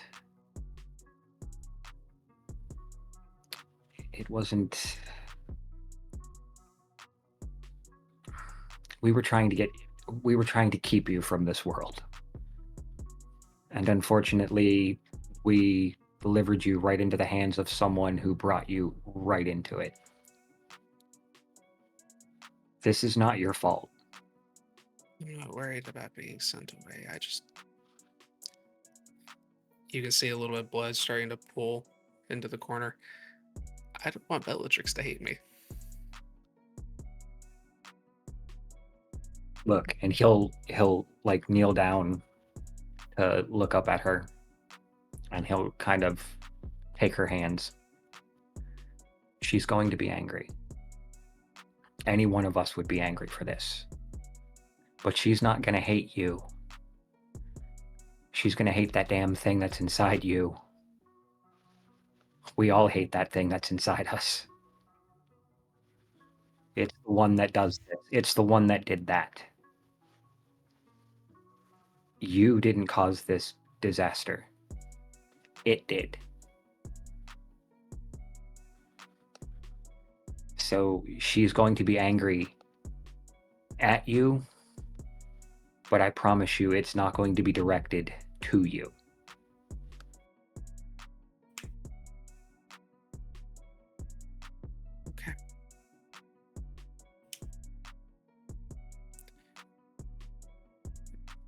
What do I do now? We'll get you to Edwin. We'll clean this up as best we can, and then we will see what the next night brings, if not sooner. Okay.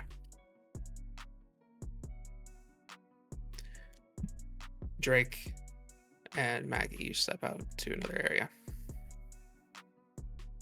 He's going to lead her towards where the clear sign of the fight started. Well, I'm gonna tell y'all what to do, and I don't want to. But a few things to point out about that little lady there. He's gonna start pointing out. This is, I don't doubt, be frenzied. What I think's worth noting is this is a level of control in that frenzy that is quite unusual.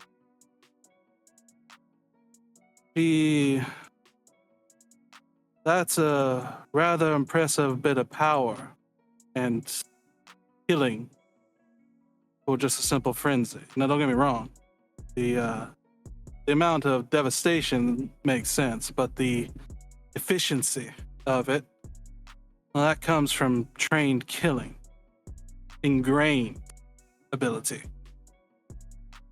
I don't know what y'all got with this little one, but she's dangerous. I have no doubt. Rickle Shug, I figured at the very least I point out what I know, and what y'all do with her is entirely up to you. We appreciate your impulse, your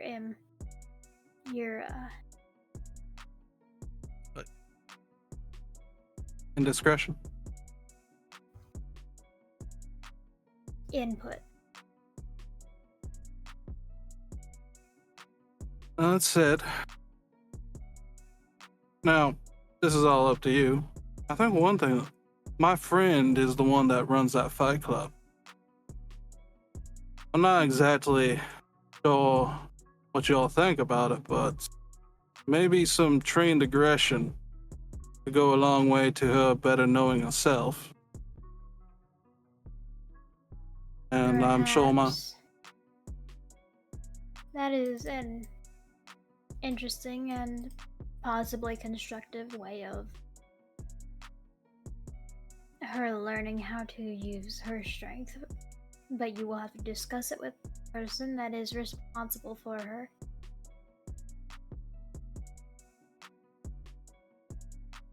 Fair enough. Wonders for me. And when you have so much power, it seemed to be so. I assume she's fresh. She doesn't exactly act like someone who's quite used to this life. She is young. Understatement. Maggie will Well- activate Sense the Unseen and Oblivion Sight as she looks around at the scene of the crime while she is talking to Drake. Does she look at Drake when she does that? She probably looks him over. Storyteller, there's a specific effect from his lore sheet if someone uses aspects on him. Okay, and you use an aspects. She's using Sense the Unseen and Yep. Oblivion Sight at the moment. Okay. She's not scrying his soul or anything. Yeah. Thankfully, Drake's resolve is 2, so half of that would just be 1.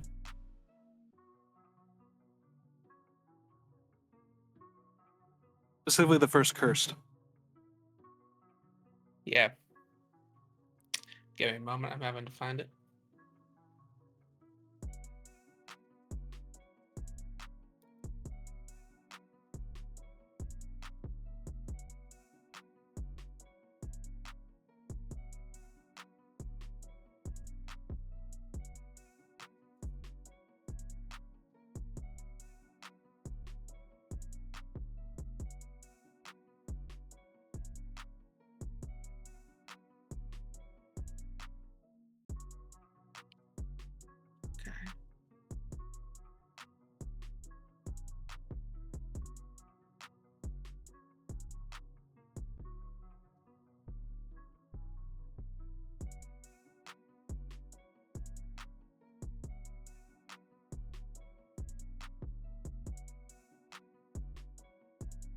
And you said your resolve is a 2?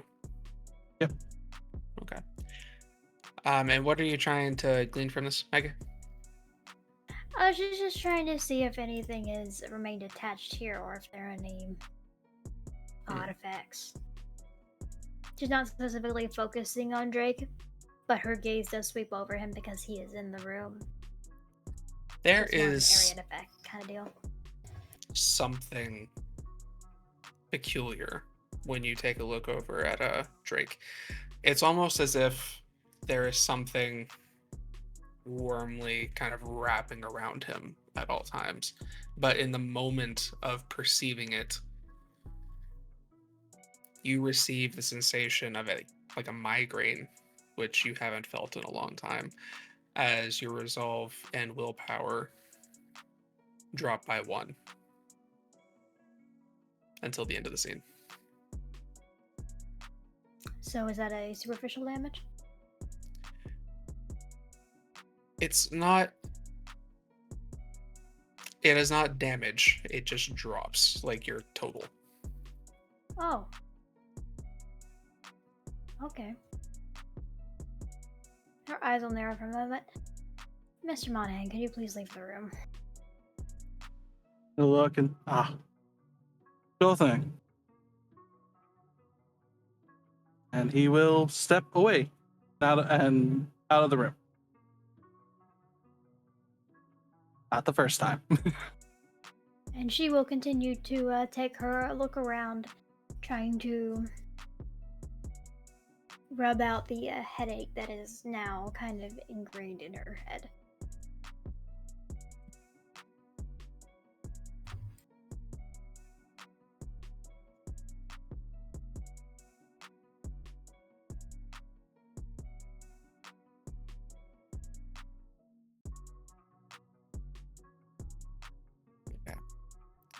And you're like looking over the scene. Mm-hmm. You see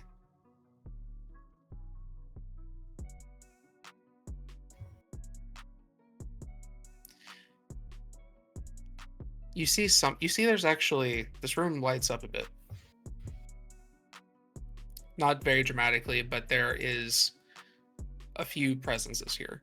This place is not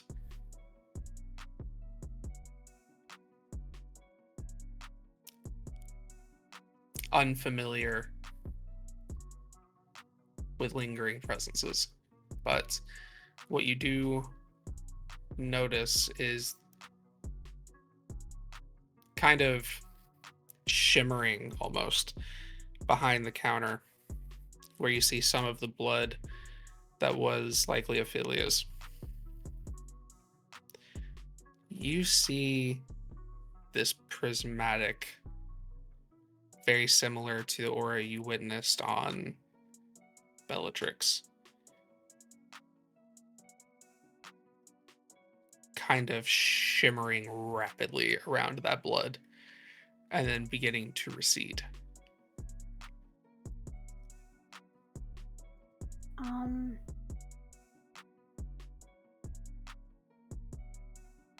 This shimmering, does it seem to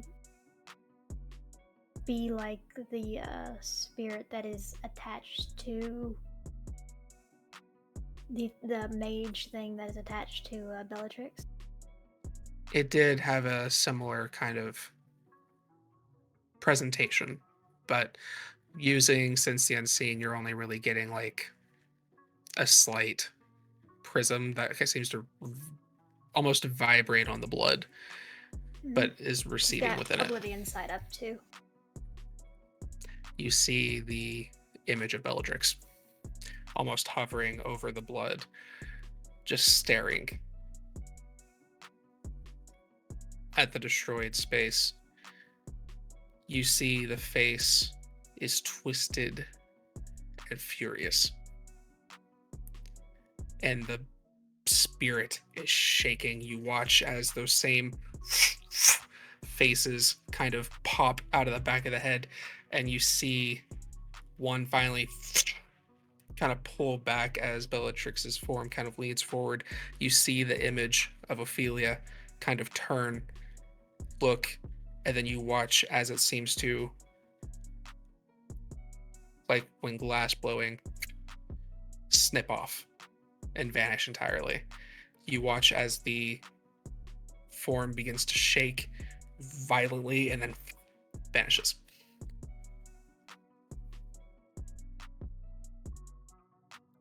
Okay. Noted. She is going to start probably finding the identifications on these bodies and pulling them out so that she can get to work on covering up some deaths. And she's assuming that Jarvis will be on his way to provide cleanup. It doesn't take much longer before he arrives. He shows up. Do you take all of the bodies? And she will indicate that two of the two unknowns would need to go into the incinerator. That Ophelia would need to be preserved and awaiting Bellatrix's wishes. That. God. And she would hold up the identifications. She is going to take care of the cover-ups. She just needs the bodies in the scene cleaned up. Maggie, if this isn't a terrible time, do you mind if I give you that? You can show Jarvis the picture. You can give it to Wonderful. Jarvis. Wonderful. I'll meet him by that by the car. After Sarah, would you like to walk with me down to the dolly? Sure. Okay. She will look over to Jarvis. She has something for me to study. Understood. I will wait for you at the car. Thank you. He brings the little cart, loads the bodies in it, and begins wheeling them to the side where he has parked the hearse. Sarah approaches Sophie, kind of looks back at everybody, and then follows you out. Sophie will bring her purse over to Jarvis. Jarvis, do you have a bag for this for something for Maggie? But of course, he goes over, opens the car, reaches in, pulls out a black plastic bag, walks over to you, and then holds it open. Oh, wonderful. Sophie takes out the cufflinks in the book and then just kind of dumps the contents of the purse into the bag, and then writes the purse and puts the book and the cufflinks back in. Thank you, Jarvis. You're wonderful as always. Sarah, why don't we take a walk in this nice night air? Jarvis kind of knowingly smiles as you step away with Sarah. He tosses the bag in the back of the hearse, closes it, begins to drive off. Thank you, Dr. Corwin. As you are walking, Sarah seems quiet.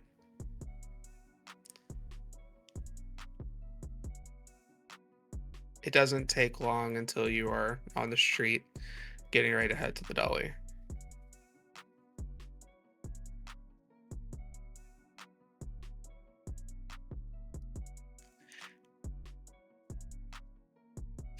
You approach the same area you typically do. The guards come up. One of them looks over the two of you. Do you have business with Mr. Caden? Oh, Yes. I just wanted to have a conversation with him about something that was happening downtown. He might need to be in the know, but I also just wanted to show Sarah some of the um, pieces that in the museum that she can't see during the day. Obviously, we had a very enlightening conversation earlier. So I thought it would be best to see it now, if you don't mind.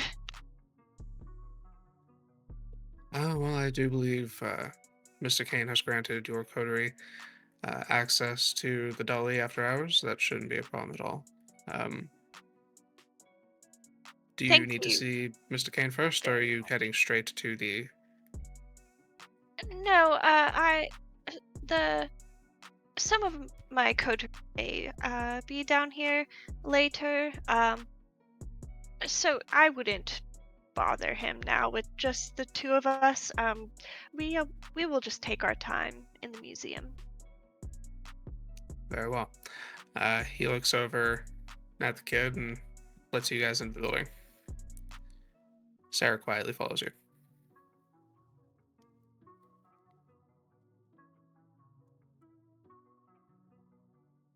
Back Um, at... Go ahead.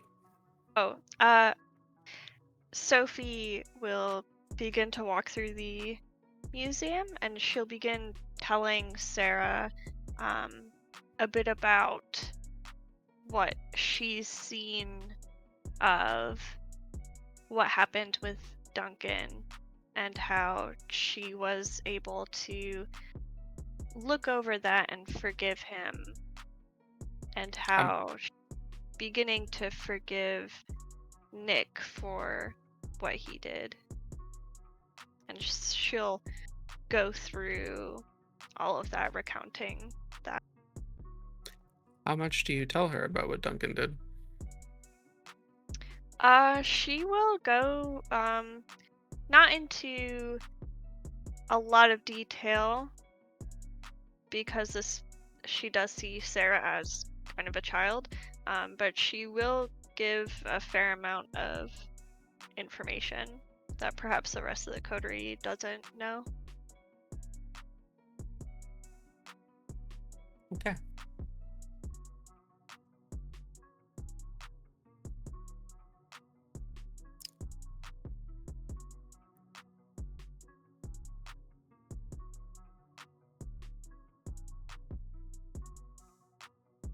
So as you tell her this, she's kind of listening, but she doesn't talk too much. She seems... You can clearly tell she has a strong sense of worry about her, and she does not... She can't seem to shake what comes next out of her head. And I think you can read that on her pretty clearly. From there, we'll shift back to T and Taro.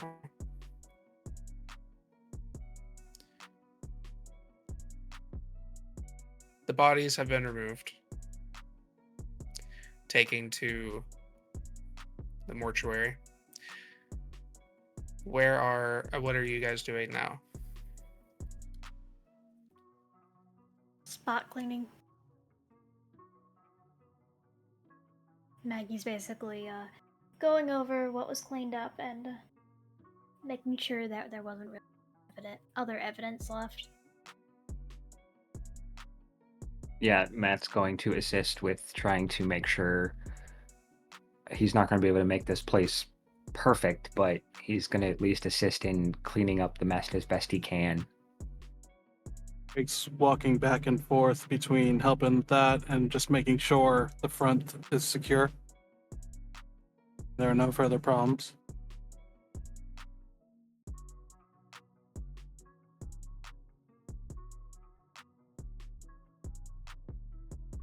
You She'll spend a look over little to time. Go ahead. She'll look over to Matthew. This child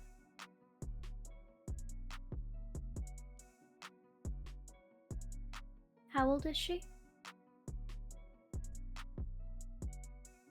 As he's cleaning. Too damn young.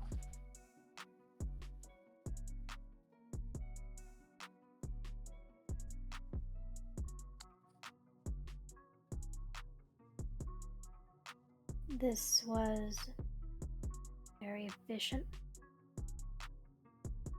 Strangely controlled.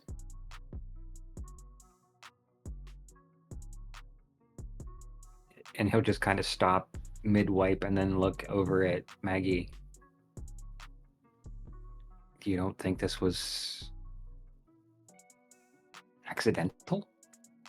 Oh, I do think it was accidental. But I am... Her distress didn't seem fake. However, I think her beast sharpened her natural capabilities of efficient and controlled murder. You telling me that she is very young. She seems very upset with this form of expression with herself. She doesn't have much actual experience doing such things. It's almost paradoxical. So to put it in a way that would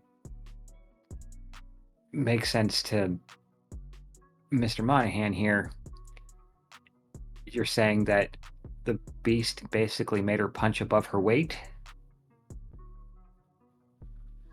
I think it made her use the full extent of her capabilities.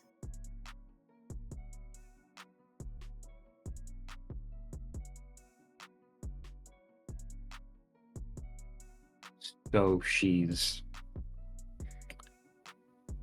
a lot more dangerous for a multitude of reasons. Maggie will start to kind of lead Matthew around the edges, the pinpoints of the crime scene, like Drake did with Maggie, to where the bodies were. This is a small space. If she had completely lost herself to the beast, nothing in here would have survived.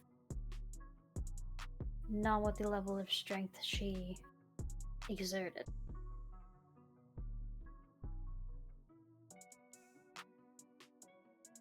But there's cracks. There are things that are broken. But there is not that much damage. This is efficient.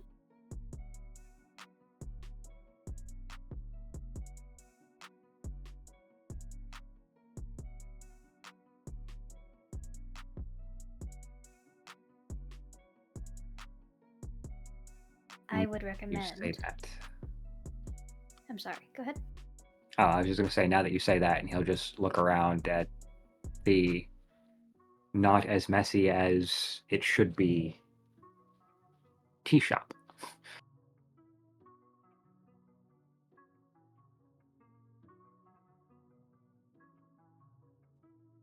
Matthew, I think as you're sitting there evaluating everything, you remember back when Bellatrix claimed guardianship when meeting with Carmine, and you remember him asking some questions about whether or not she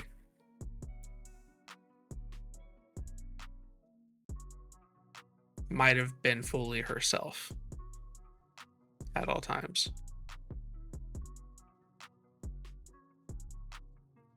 Little remarks about that seem to kind of flood to the surface.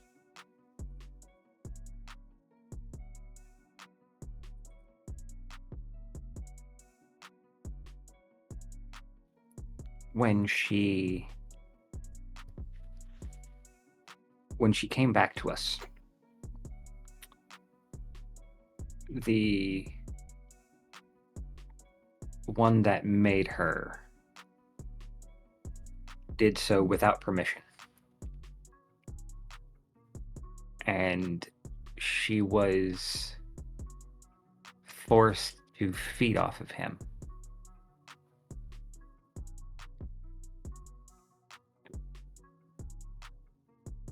And I remember her mentioning that there were times where she would have thoughts in her head that weren't her. Memories, things like that.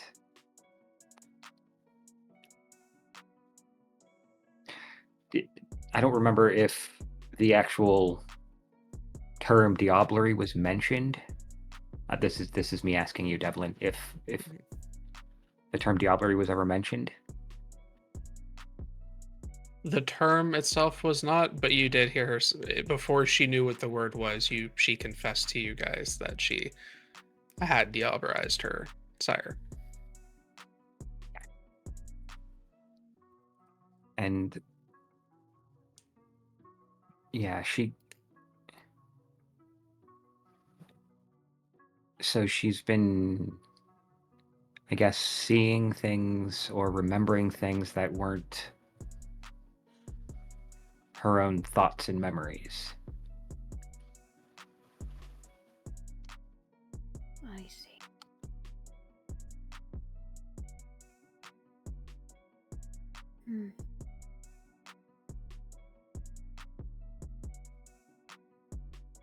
I will say, while we may have cleaned up this mess,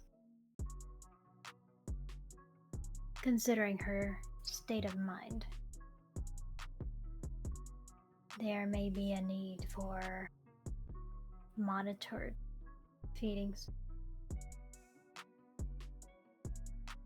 After all, she kind of looks over to Drake. Mr. Monahan pointed out very well that she is a very efficient killer, being a professional one himself.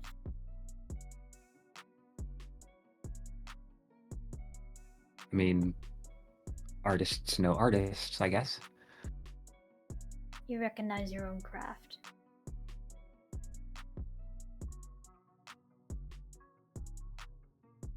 But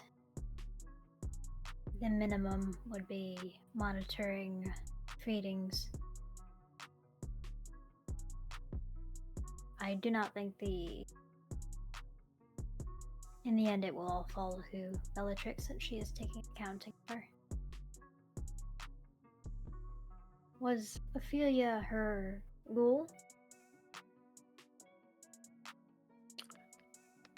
I'm honestly not sure. We knew her coming into the shop, but she never... We don't discuss our private business with each other in extent. I see. I will say you recall at the idea of your Chicago conflict that they were targeting Ophelia agitated her greatly.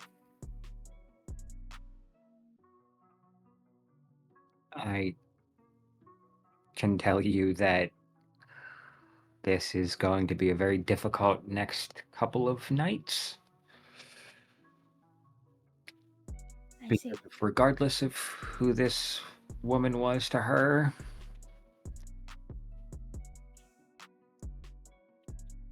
I could She was very say important. Mina levels, yes. Then I would anticipate that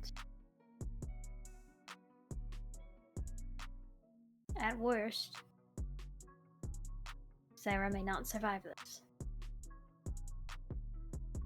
She's still a fledgling. She's under accounting. She's at the whim of her sire. At best, monitored feedings. Maybe a blood bond. Something to leash her. Agreed.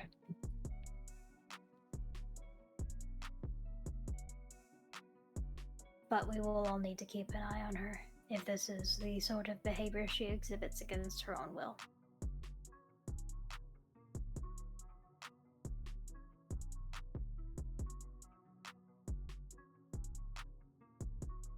Although with things that just popped back into my brain, that might soften some of this against any anger she's got or is going to have towards Sarah. Because again, it wasn't fully her. At least piecing this together, it might not have been as bad as we thought it was. Might actually have been worse. But once we sort that and she finds out what's going on, we will go from there. Yeah.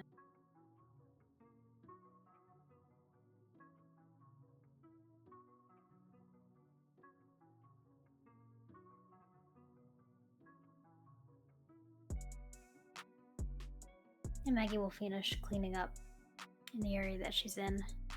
Take another look around. We will see how this goes.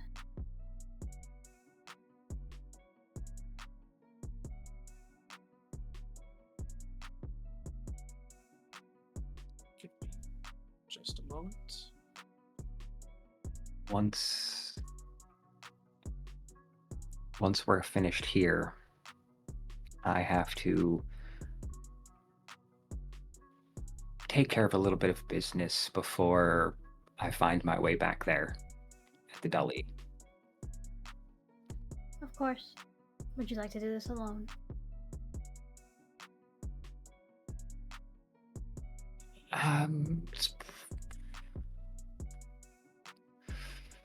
It's probably not safe if I do it alone, considering, but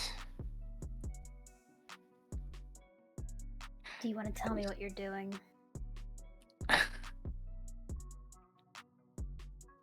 I need to go find me a Happy Meal. Oh, you're hungry.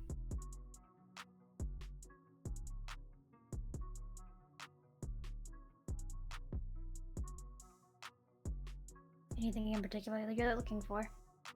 Oh, I meant happy. Ah. I need to find somebody with a little bit of spirit in them tonight. Well, I certainly can't help you with that. But you kind of nod over to Drake. He may be a good wingman for you, though.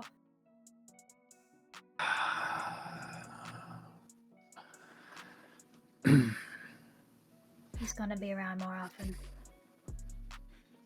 You're gonna have to tolerate him eventually.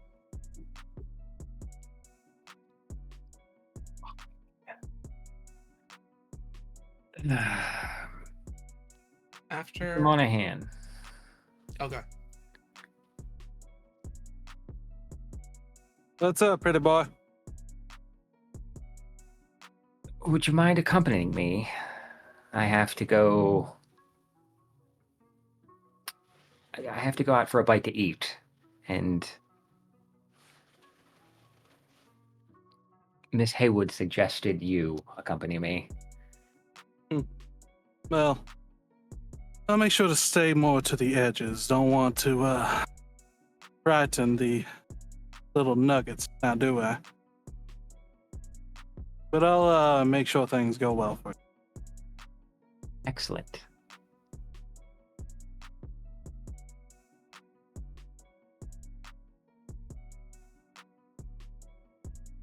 There will be a short approving nod from Maggie, and then she will continue on.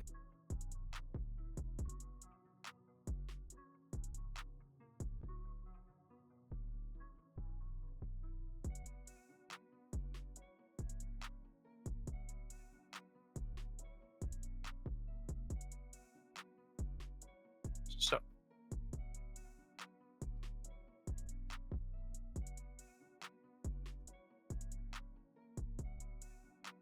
I apologize. I was looking into something. You guys are going where to find food? Specifically, he's going to try to find someone with sanguine. So he's going to try to find happy, fun people. And Drake's gonna stay away to not scare him away, but make sure Matt doesn't lose himself by accident. Go ahead and give me your hunting roll.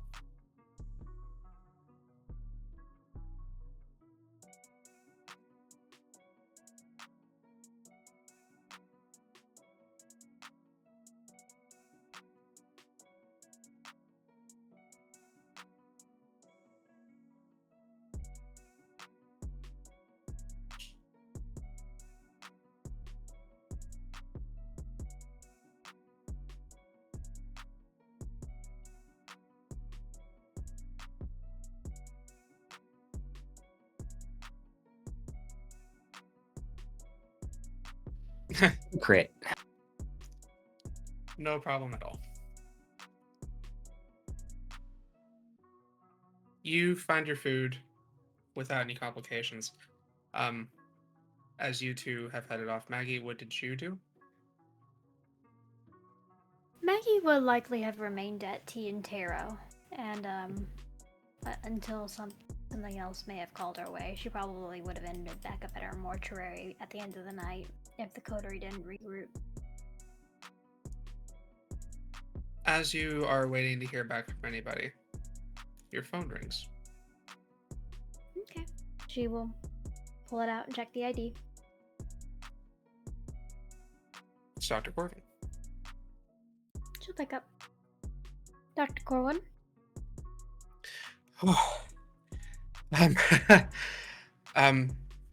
You might want to make your way back here when you have a moment. I will be right on my way. Is there another fire? So to speak. Understood. And from there, we'll transition to the final scene. And it is Corvin hanging up the phone and kind of stepping back from two women with stakes in their chests. And across from him, a tied down Ophelia who seems to be snapping at him with large fangs. And with that, we bring it into tonight's session. Thank you, everybody, for tagging along this week, and we will see you all in the next chapter.